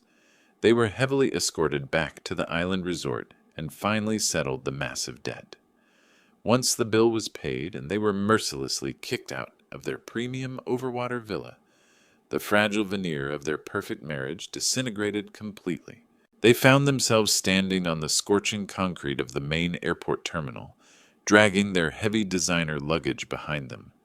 The stifling tropical heat sent sweat streaming down their faces, ruining Monica's carefully applied makeup and soaking Derek's expensive linen shirt. The devastating pressure of absolute poverty instantly turned them viciously against each other. They began screaming at each other in the middle of the crowded terminal, completely abandoning any remaining sense of public decency. Monica shrieked that Derek was a useless, incompetent fool who had completely ruined her life. She blamed him entirely for the frozen bank accounts. Derek lashed back with equal venom, his face turning a furious shade of red. He yelled that her insatiable greed and incredibly reckless spending habits were the exact reason they were in this terrible predicament. He cruelly reminded her that she was the one who insisted on the incredibly expensive premium suite, upgrades, and bottle after bottle of overpriced vintage champagne. They hurled vicious insults and painful accusations at each other, fully exposing the incredibly toxic, highly transactional nature of their entire relationship. They were no longer a glamorous power couple. They were 2 cornered predators, furiously tearing into each other over the miserable scraps of a failed scam. They realized that what bound them together wasn't true love or mutual respect, but a shared, desperate greed that had suddenly evaporated into thin air. As they continued their vicious, deeply humiliating public argument, passing tourists stared at them openly with a mixture of pity and absolute disgust. With the small fraction of cash left over from their humiliating pawnshop transaction, Derek walked to the budget airline ticket counter. He couldn't afford the luxury first-class seats they had grown accustomed to. He was forced to purchase the cheapest, lowest-grade economy tickets to Texas currently available. The journey was an exhausting 30-hour ordeal, including 3 long layovers in incredibly crowded, chaotic international airports. They dragged their heavy luggage toward the very back of the crowded aircraft. Their faces were pale and haggard from extreme physical exhaustion and mounting emotional stress. They were forcibly squeezed into narrow, incredibly uncomfortable middle seats, completely surrounded by crying children and snoring passengers. For 30 agonizing hours they sat in tense, suffocating silence, physically unable to escape the brutal reality of their new situation. But as the incredibly long flight droned on, their initial panic began to mutate slowly into a dark, boiling, uncontrollable rage. Derek convinced himself that I had simply suffered a massive, temporary, Alzheimer's-like lapse in personal judgment. He truly believed I was just a confused, easily manipulated old man who had accidentally triggered a random security protocol at the main bank. He sat in his cramped economy seat, grinding his teeth in fury, meticulously planning his aggressive return. He planned to walk straight into my quiet study, forcibly exercise his executive privileges, and loudly demand that I fix these stupid banking errors immediately. He was fully prepared to vent his extreme fury on me and fully intended to finalize that horrific nursing home conspiracy the very second the corporate accounts were fully thawed. He stared blindly out of the scratched, tiny airplane window, driven entirely by his blind, self-righteous rage. He was convinced he could easily return to his massive Dallas mansion, quickly unlock that grand wooden front door with his key, and confront the crazy old man who had temporarily ruined his perfect luxury vacation. He had absolutely no idea that the massive mansion had been sold. His expensive luxury SUV had vanished completely, and his entire life of privilege had been permanently erased from reality. As the plane finally descended toward the familiar Texas skyline, Derek aggressively gripped the plastic armrests of his tiny seat. He rehearsed his angry speech in his mind, desperate to re-establish his dominance over me. He was walking straight into a devastating trap that had long since closed, sealing his final and unalterable fate. Later, I received a complete copy of the community surveillance footage and the official incident reports from the responding officers, which allowed me to see their agonizing return with extreme clarity. The massive commercial airliner landed on the long Dallas runway shortly before midnight. Derek and Monica dragged their exhausted bodies through endless customs lines, completely stripped of their usual priority access. They were physically exhausted, severely dehydrated, and reeking of the stale cabin air and unwashed sweat.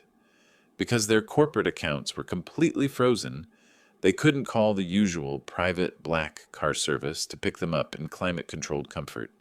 Instead, they were forced to wait on the humid concrete curb for a cheap rideshare vehicle.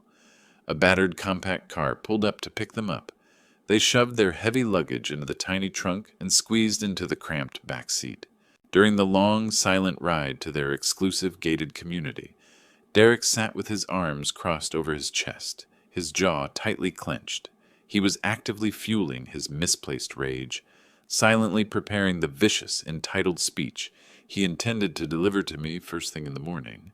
He sincerely believed he was returning to his fortress to safely reclaim his stolen crown. The cheap sedan turned into the familiar circular driveway of the stone mansion. As they dragged their luggage onto the concrete, the driver rudely popped the trunk and immediately accelerated away. As they wearily dragged their bags toward the grand entrance, the heavy midnight heat of Texas wrapped around them like a wet blanket. Under the night sky, the grand house appeared completely dark and silent. Derek strode up the wide stone steps, his heavy boots echoing loudly in the quiet neighborhood. He reached out confidently to press the sleek digital smart lock he had proudly installed only a year prior.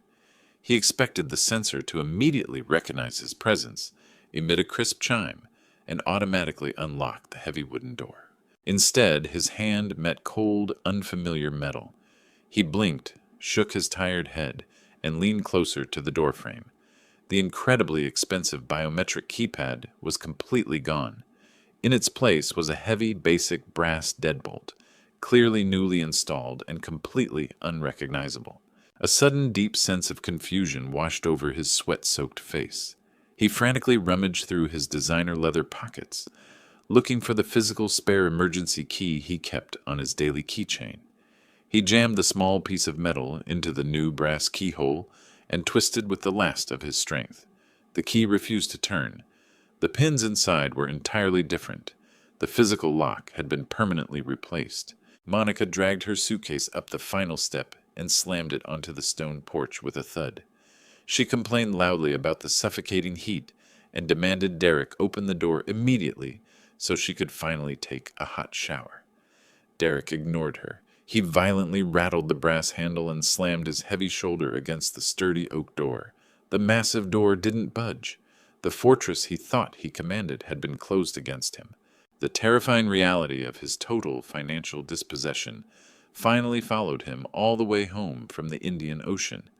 Pure, unadulterated panic completely overrode his deep physical exhaustion.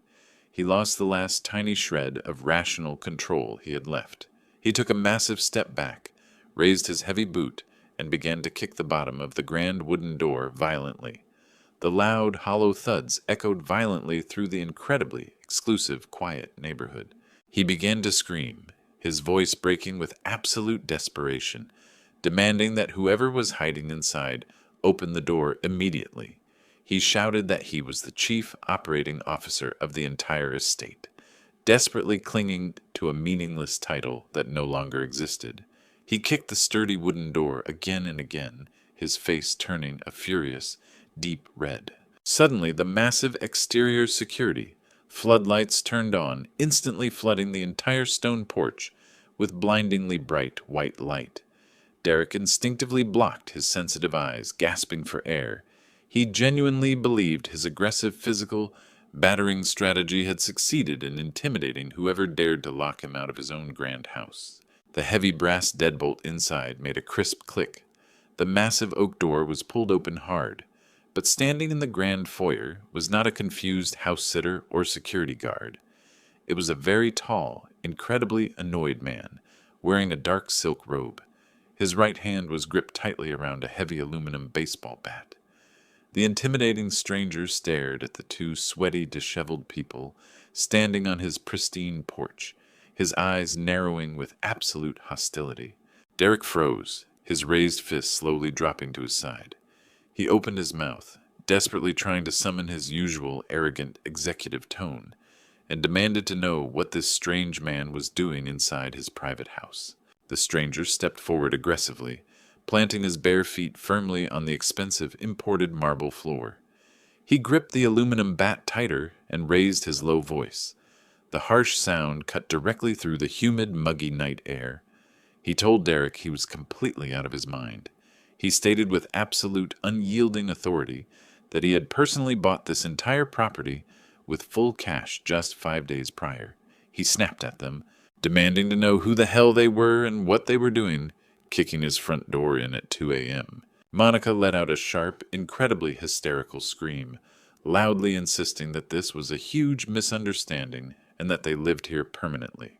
The stranger didn't hesitate for even a single second. He pointed the baseball bat directly at Derek's chest and firmly ordered them to leave his private property immediately, or he would call the local police and have them arrested for attempted burglary. Derek tried to argue frantically, stuttering about his family trust and his father's banking error, but his words were completely useless. The man, who was incredibly furious, pulled a sleek smartphone from the pocket of his dark robe, held it directly to his ear, and, right in front of their horrified faces, aggressively dialed the emergency dispatch number. He loudly provided his exact address to the dispatcher and reported that two hostile, completely deranged vagrants were attempting to break into his newly purchased family home. The absolute finality of the stranger's actions completely crushed Derek's arrogant spirit. He quickly grabbed Monica's slender arm and, completely ignoring her sharp, panicked protests, dragged her forcibly down the wide stone steps. They stumbled backward down the long concrete driveway, blindly dragging their cheap luggage behind them while constantly looking back nervously at the giant floodlights and the angry armed man who was actively guarding his front door. They were forced back mercilessly until they stood on the public sidewalk, standing silently under the dim yellow glow of a nearby street lamp like two pieces of discarded trash. The luxury, untouchable kingdom they had once so arrogantly stolen had vanished from their lives forever. As they stood shivering in the humid night breeze under the flickering amber streetlights, the sound of sirens in the distance tore through the heavy silence. Within minutes, the dark street was fully illuminated by the blinding red and blue strobe lights of two local patrol cars. The vehicles slammed to a halt by the curb, their heavy tires screeching against the sidewalk, stopping right in front of the spot where Derek and Monica were huddled with their cheap suitcases. The immediate reality of the police arriving on the scene sent a new wave of panic flowing through their weary bodies. 4 officers stepped out of their vehicles simultaneously, their hands resting cautiously on their utility belts. They quickly assessed the strange situation, their eyes sweeping over the sneaky, disheveled, sweaty couple huddled outside the grand estate. The lead officer, a tall man with a stern expression, approached them and firmly demanded an immediate explanation for their presence. Derek tried to straighten his wrinkled linen shirt, desperately attempting to project a sense of wealthy authority he no longer possessed. He began to ramble through a crazy, bewildering story about banking errors, confused family trusts, and a crazy squatter who had illegally occupied his private mansion. He pointed frantically at the massive stone house, insisting his name was on the property documents, and demanding that the police throw the stranger out. The officers listened with a cold, professional skepticism. They had already received a clear 911 call from a highly cooperative homeowner who possessed full documentation. The lead officer sternly raised a hand, interrupting Derek's frantic rambling. He calmly informed Derek that the gentleman inside possessed a newly signed property deed and that Derek was currently trespassing. He firmly demanded they produce valid identification and ordered them to stay where they were and not move. Just before Derek could rack his brain to try and invent another desperate lie, a deep rumble from a heavy engine echoed through the quiet street. A sleek, polished black SUV glided smoothly around the corner and pulled up gracefully right behind the parked patrol cars. The dark rear window rolled down slightly, and then the heavy car door swung open. I stepped onto the asphalt street, feeling the warm evening breeze wash over me. I wasn't wearing my usual casual retirement clothes. I was wearing a perfectly tailored, deep charcoal gray business suit, a crisp white shirt, and a deep red silk tie.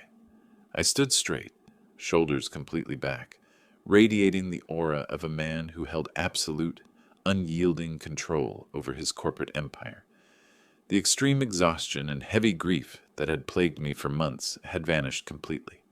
I felt refreshed, powerful, and looked at least 10 years younger. The poetic contrast between my pristine, flawless composure and their desperate poverty was stark. I walked toward the group of police officers with a measured pace, my dress shoes clicking rhythmically against the asphalt. Monica saw me approaching from the shadows, and her fragile nerves finally shattered completely under the immense pressure. She opened her eyes wide with absolute feral madness. She pointed a trembling finger straight at my chest and began to scream at an incredibly sharp, completely hysterical volume that echoed between the surrounding houses. She shrieked that I was a vicious monster who had ruined her perfect life.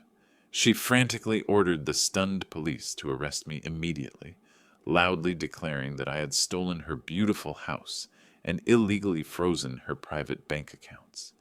She lunged forward, her hands curled into desperate claws, losing the last tiny shred of basic human sanity she had left. The lead officer stepped directly into her path, raising his hands in an authoritative gesture. He issued a stern command, warning her to step back and lower her voice immediately, or she would be handcuffed for disorderly conduct. Monica froze, trembling violently, and hot tears streamed down her disfigured face as the brutal reality of the officer's warning washed over her. She retreated behind Derek, sobbing uncontrollably. I nodded toward the officers with a calm, highly respectful gesture, completely ignoring Monica's chaotic breakdown happening just a few feet away. I introduced myself with quiet authority and explained the exact legal scope of the situation calmly. I informed the officers that the two individuals standing before them were merely former tenants who had been evicted due to committing massive corporate financial crimes and seriously breaching their residential lease agreement. I assured the authorities that the new homeowner inside the mansion was my legitimate business partner, and that the eviction procedures had been executed with absolute, unimpeachable legality. The officers, immediately recognizing my confident demeanor and my clear, rational explanation, noticeably relaxed their defensive posture. They nodded in understanding, realizing they weren't dealing with a messy burglary, but the chaotic aftermath of a perfectly legal corporate contract termination. I slowly turned my cold, unyielding gaze to look Derek straight in the eye. He was staring at me with a look that mixed absolute terror and complete, devastating realization. The arrogant predator who had stolen my wealth and plotted to lock me into a restrictive medical ward had vanished completely. He was now just a terrified, broken shell. I took a deliberate step forward, fully invading his personal space. I reached into the breast pocket of my tailored suit jacket and pulled out a thick manila folder. I held it out toward him, letting it hover in the humid air between us. Derek stared down at the manila folder, his breathing shallow. His hands remained stiffly at his sides, as if touching that paper would physically cause him pain. I didn't break my intense glacial eye contact. I pressed the folder firmly against his wrinkled chest, forcing him to reflexively reach out and take the evidence of his own ultimate destruction. I kept my voice dangerously low, ensuring only he and Monica could hear the final truth of their ruin. I told him that inside this specific folder were the formal documents terminating his employment with my company, with extreme prejudice. I explained that it also contained irrefutable proof of his $2 million cryptocurrency embezzlement and the fake vendor invoices from his pathetic vow renewal party. I watched his eyes widen as the sheer volume of his exposed crimes slammed into his fragile psyche. I quietly informed him that the local district attorney had received identical copies of these files, and that formal, active charges for criminal fraud had been filed this morning. I saw the last spark of defiance in his soul extinguish completely. He opened his dry mouth, perhaps attempting to concoct a desperate apology or a pathetic plea for family mercy, but no sound came out. I cut him off before he could even try. I leaned in slightly, smelling the sour odor of his fear. I told him I had already seen those vicious emails regarding the state-run nursing home. I whispered that he had fundamentally underestimated the man who built the world that created him. I slowly stepped back, straightened my suit jacket, and calmly told him he was no longer my son. I turned my back on them and walked gracefully toward the waiting black SUV. I stepped into the pristine leather interior without giving them so much as a backward glance. The heavy door clicked shut with a solid thud. I quickly instructed my highly professional driver to pull away, but before he could smoothly shift into gear, a loud, violent pounding echoed against my passenger window. Monica threw her entire body against the thick glass. She was screaming frantically, her face twisted with absolute fury, completely ignoring the verbal warnings of the officers who were actively rushing forward to safely restrain her. Through the dark tint, I watched her contorted expression.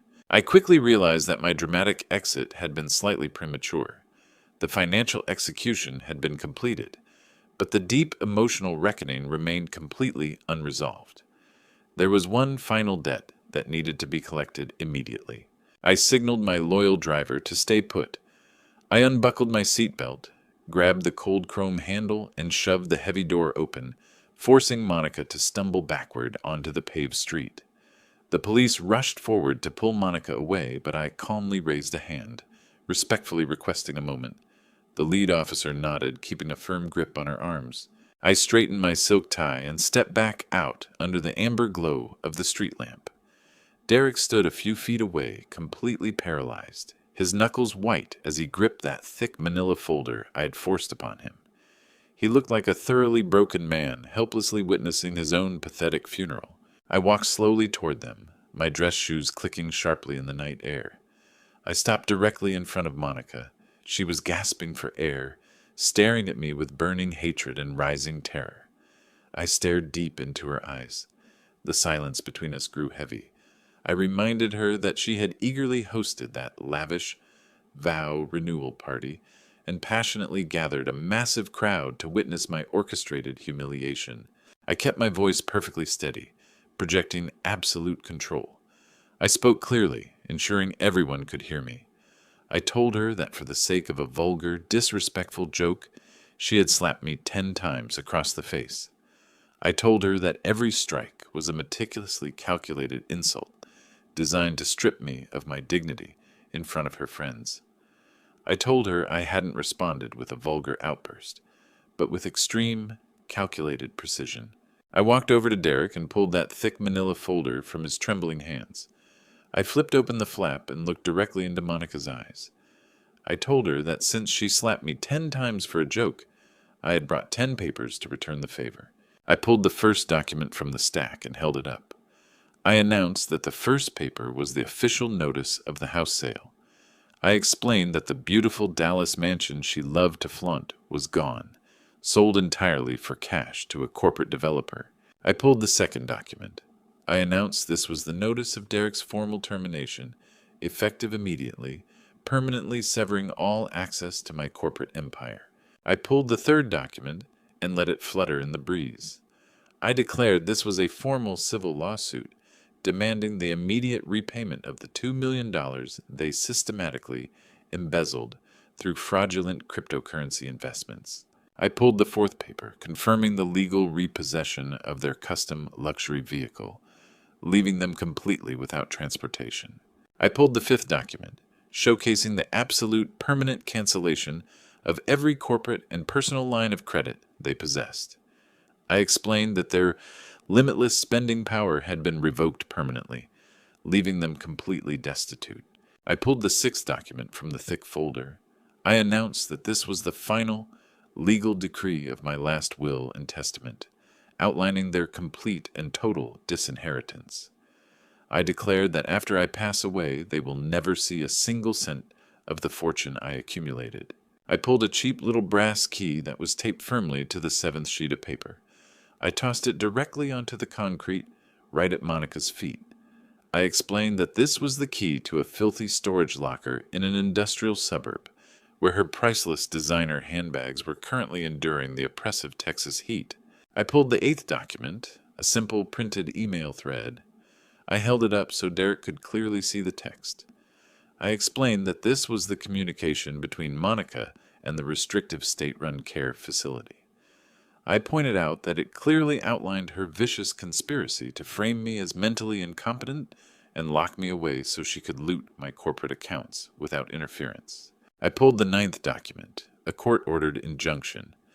I announced that this was a strict restraining order filed against Monica, legally prohibiting her from coming within 500 feet of me, my residence, or any of my company's properties. I finally pulled the 10th paper from the empty folder. I handed it directly to Derek. I explained calmly that this was the full itemized bill for their lavish vow renewal party.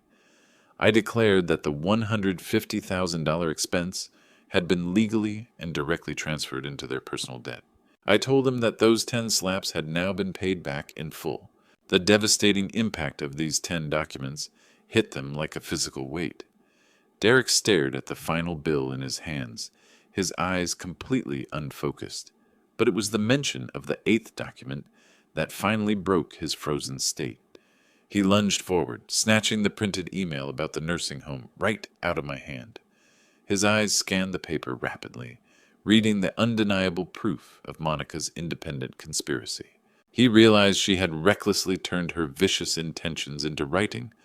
The fragile united front they had maintained shattered instantly into a million sharp fragments. Derek turned on Monica with a sudden, fierce outburst. He screamed at her, his voice echoing loudly down the street, calling her a reckless, greedy fool. He viciously blamed her for their total destruction, screaming that her insatiable thirst for luxury and her incredibly stupid nursing home conspiracy had destroyed his career and his life. Monica screamed back with equal venom, her face twisted into ugly, desperate rage, claiming loudly that he was a weak, pathetic man who couldn't even protect his own wife. Their beautiful, perfect marriage dissolved completely into a toxic, hysterical shouting match right there on the public sidewalk. Derek suddenly stopped shouting. The terrifying scale of his absolute poverty and the sheer fear of impending criminal prosecution finally crushed the last shred of resistance in his spirit. His legs went weak beneath him. He collapsed heavily onto the hard, paved concrete, hitting his knees. He looked up at me, hot tears streaming down his face, his voice breaking into pathetic, raspy sobs. He begged me for mercy. He pleaded for one more chance, promising to pay back every cent, begging his father to save him from the nightmare he had created himself. I looked down at him, feeling absolutely no pity, no anger, and no grief. I felt only a pure, clean sense of closure. I turned and retreated into the quiet sanctuary of my vehicle, telling my driver to take me home. Just before my driver was about to shift the SUV into drive, a heavy weight grabbed my right leg tightly. I looked down. Derek had crawled nearly the entire way over the rough concrete sidewalk. His expensive linen trousers were torn at the knees, caked in thick dirt and his own sweat.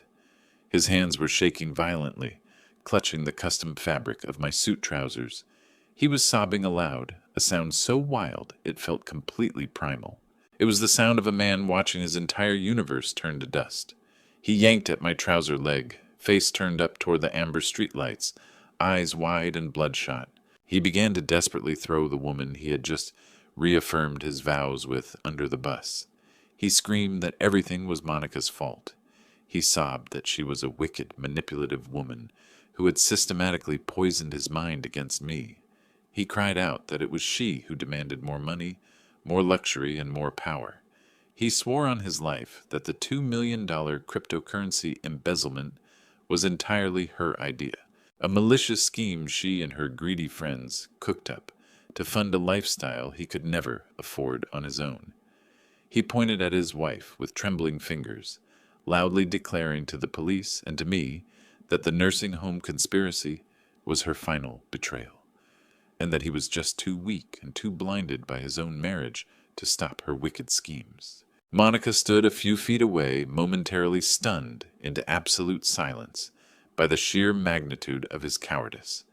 She stood with her mouth wide open, listening to the man she loved tear her character apart in public just to save himself.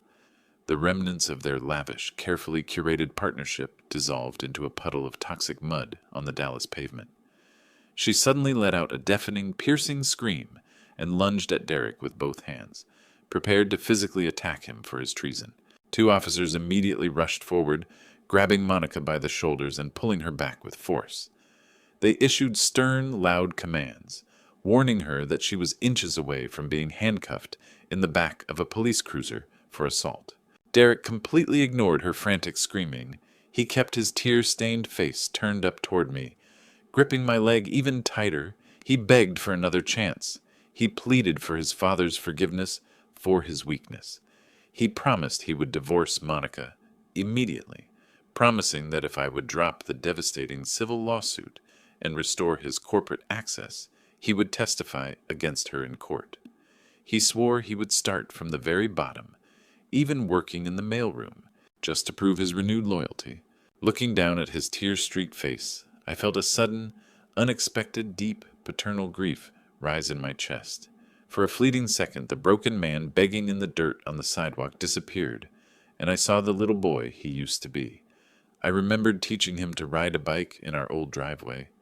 I remembered the intense pride I felt when he graduated college, when I truly believed he would honorably inherit the corporate empire I had sacrificed my youth to build.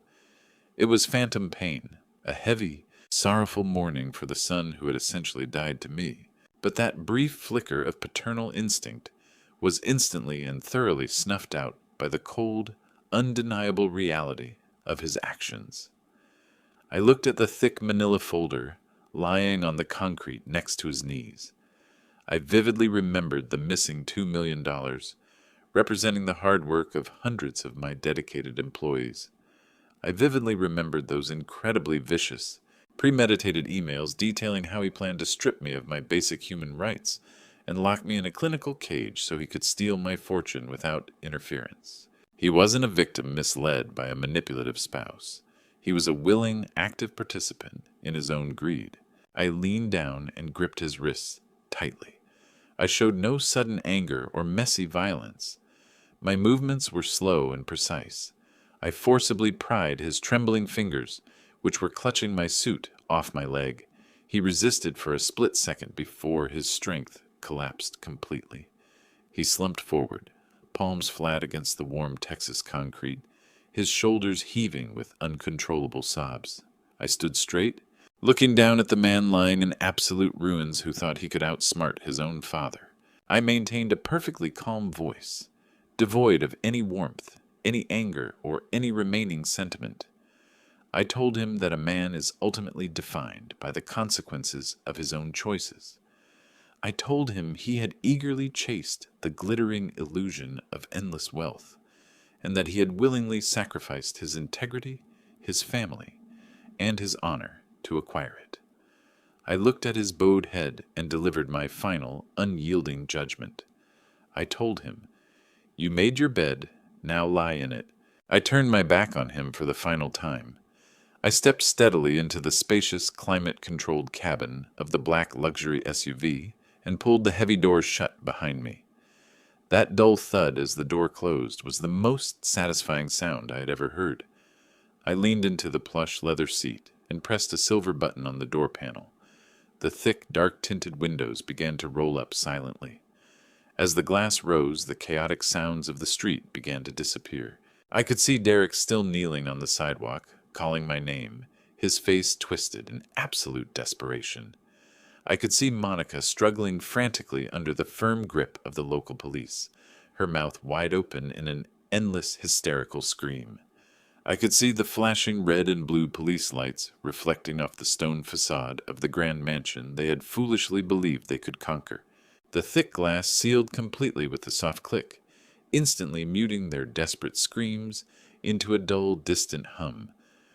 The absolute silence inside the car was incredibly pure, heavy, and deeply comforting. I glanced at my professional driver through the rearview mirror.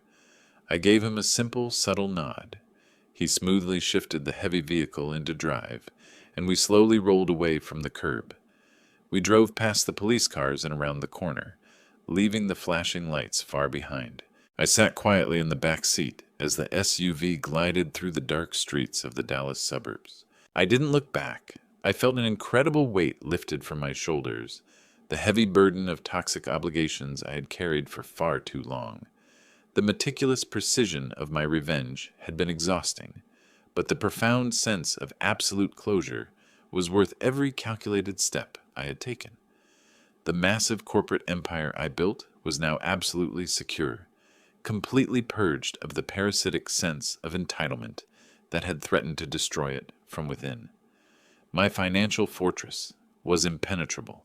My legal protections were ironclad, and my physical sanctuary was entirely my own once again. 6 months have passed since that humid Texas night, the night my son's delusions were finally shattered on the hard concrete. The aftermath of the financial lockdown I meticulously orchestrated was swift and merciless. The district attorney offered Derek no lenient plea deal. The mountain of forensic evidence I handed over was completely irrefutable. Faced with the ironclad evidence of his $2 million embezzlement, Derek was forced to plead guilty to felony corporate fraud. He avoided federal prison only because the judge mandated a strict, full financial restitution plan. My former company secured a permanent civil judgment against him. His life has become one defined by an unpayable debt. The extravagant lifestyle he arrogantly enjoyed has been stripped away entirely, replaced by the harsh reality of extreme poverty. Derek currently works the night shift in an unheated industrial distribution warehouse on the desolate edge of the city. He is no longer a wealthy executive barking orders from a luxury corner office. He is a disgraced laborer, spending 10 grueling hours every night loading cardboard boxes onto wooden pallets. His tailored designer suits have been permanently replaced by cheap reflective vests and worn-out steel-toed boots.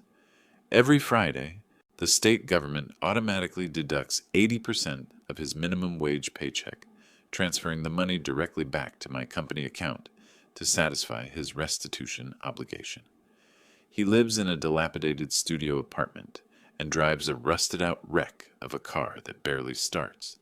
He is physically exhausted, mentally broken, and permanently trapped in a soul-crushing cycle of manual labor that will likely outlast his natural lifespan. The golden future I prepared for him was burned to ashes by his own greed. When the stolen money was officially spent and the facade collapsed, the depth of the toxic marriage between Monica and Derek was laid bare instantly. When he headed for his disgraceful legal downfall, Monica did not stand by her husband. The very moment she realized the bank accounts were permanently closed and the diamond ring had been pawned in the Maldives, she filed for divorce immediately. She tried to drag Derek through the family court system, selfishly demanding exorbitant spousal support. However, the judge took one look at the massive criminal conviction against Derek and swiftly dismissed her absurd financial demands. She walked out of that broken marriage with nothing but a cheap plastic suitcase and a humiliated ego. She was forced to move back into a tiny guest bedroom in her elderly parents' home in the suburbs. She spends every day scrolling through social media, painfully watching her former friends enjoy the lavish parties and exclusive tropical vacations she can no longer afford. As my former family members slowly suffocated under the consequences of their horrific choices, I underwent a profound rebirth. The swift, highly profitable sale of the Stone Mansion injected millions of dollars of liquidity into my accounts. I didn't reinvest this massive sum into another cold corporate acquisition or an empty luxury property. Instead, I carefully poured this wealth into a cause of profound personal significance. Today, I am standing on the corner of a vibrant downtown avenue, looking up at the pristine brick facade of a beautifully restored building. The massive silver letters mounted above the grand glass entrance shine brightly in the warm morning sun. They read, Sarah Campbell, Senior Sanctuary. Sarah was my late sister, a wonderfully kind woman. She spent her final, incredibly fragile years suffering in a horribly managed, severely underfunded state-run nursing home. Because we simply didn't have the money to save her back then, that horrific email conspiracy Derek and Monica plotted to lock me away cruelly resurrected that painful memory. I have successfully transformed that dark, terrifying threat into a beacon of hope that illuminates the way for others. This facility standing before me is a well-funded, state-of-the-art sanctuary. It is designed specifically to protect and properly house vulnerable elderly citizens who have been cruelly abandoned by their own greedy families. We provide them with premium medical care, hot meals, and an incredibly respectful community where they can safely enjoy their golden years without the constant, terrifying fear of financial exploitation. I walk through the bright, sun-drenched hallways of the sanctuary, listening to the soft laughter of the residents and the gentle, comforting bustle of the dedicated staff. This space is filled with genuine warmth and absolute safety. I personally funded the entire operation, ensuring that within these walls, no vulnerable senior citizen will ever experience the terrifying, suffocating fear that my own son so viciously tried to inflict upon me. Every cent that Derek and Monica attempted to steal for their vanity is now actively serving a higher, undeniably noble purpose. I walk slowly out to the spacious outdoor terrace, holding a steaming cup of dark roast black coffee in my right hand. The morning air is crisp, carrying the faint, pleasant scent of blooming gardenias. I take a slow, deep sip of the bitter coffee, feeling the heat radiate through my chest. I gaze out over the tranquil courtyard, reflecting on the long, grueling journey that brought me to this moment. For decades, I mistakenly equated my success as a father with my ability to endlessly provide material wealth. I blindly poured my sweat, endless hours, and absolute devotion into securing a perfect financial future for my son. I foolishly believed that my constant generosity would automatically generate his eternal loyalty and deep respect. I fundamentally misunderstood the dangerous and corrupting nature of unearned privilege. By constantly shielding him from consequences and allowing him to enjoy luxury without labor, I had inadvertently created a vicious and entitled parasite. He viewed my very existence merely as a frustrating obstacle to his eventual inheritance. The collapse of that dangerous delusion was my life's most painful moment, but also its most liberating. To finally walk away from my own kin required a calculated ruthlessness I didn't know I possessed. It was a cold choice, but necessary for me to survive. Today, as I stand here, completely freed from the toxic, suffocating control of their endless manipulation, I finally understand what true, undeniable, absolute power really is. True power is not the ability to endlessly provide material goods to those around you. It is not the massive accumulation of corporate assets, nor is it the ability to command a boardroom. True power is the absolute unyielding ability to finally say no to an incredibly entitled parasite, even when they share your blood. It is a profound courage to powerfully protect your own dignity to actively defend the peace you worked so hard to earn, and to ruthlessly prune away the sick branches of your life, so that the remaining roots can finally flourish. I take another sip of coffee, feeling the warm sun on my face. The battle is completely over. This incredible victory belongs entirely to me, and my new life has only just beautifully begun. I will not look back. Instead, I will embrace this incredibly wonderful, hard-won, new chapter of my existence with an open, completely unburdened, and profoundly happy, deeply fulfilled human heart. Today, life has taught us a cruel but necessary truth. Unconditionally satisfying someone does not guarantee their loyalty. Too often, it only breeds a catastrophic sense of entitlement. We sacrifice our sweat in the prime of our years, convinced we are securing our family's future, only to become targets of their unchecked greed. You must never let your love as a parent or partner blind you to the brutal reality of financial and emotional abuse.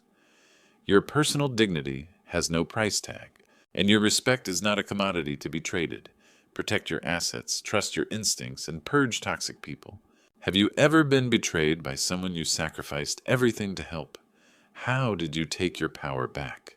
Leave your story in the comments section below. If my ultimate revenge left you feeling completely satisfied, please hit that like button and subscribe for more incredible stories. Stay strong and stay vigilant.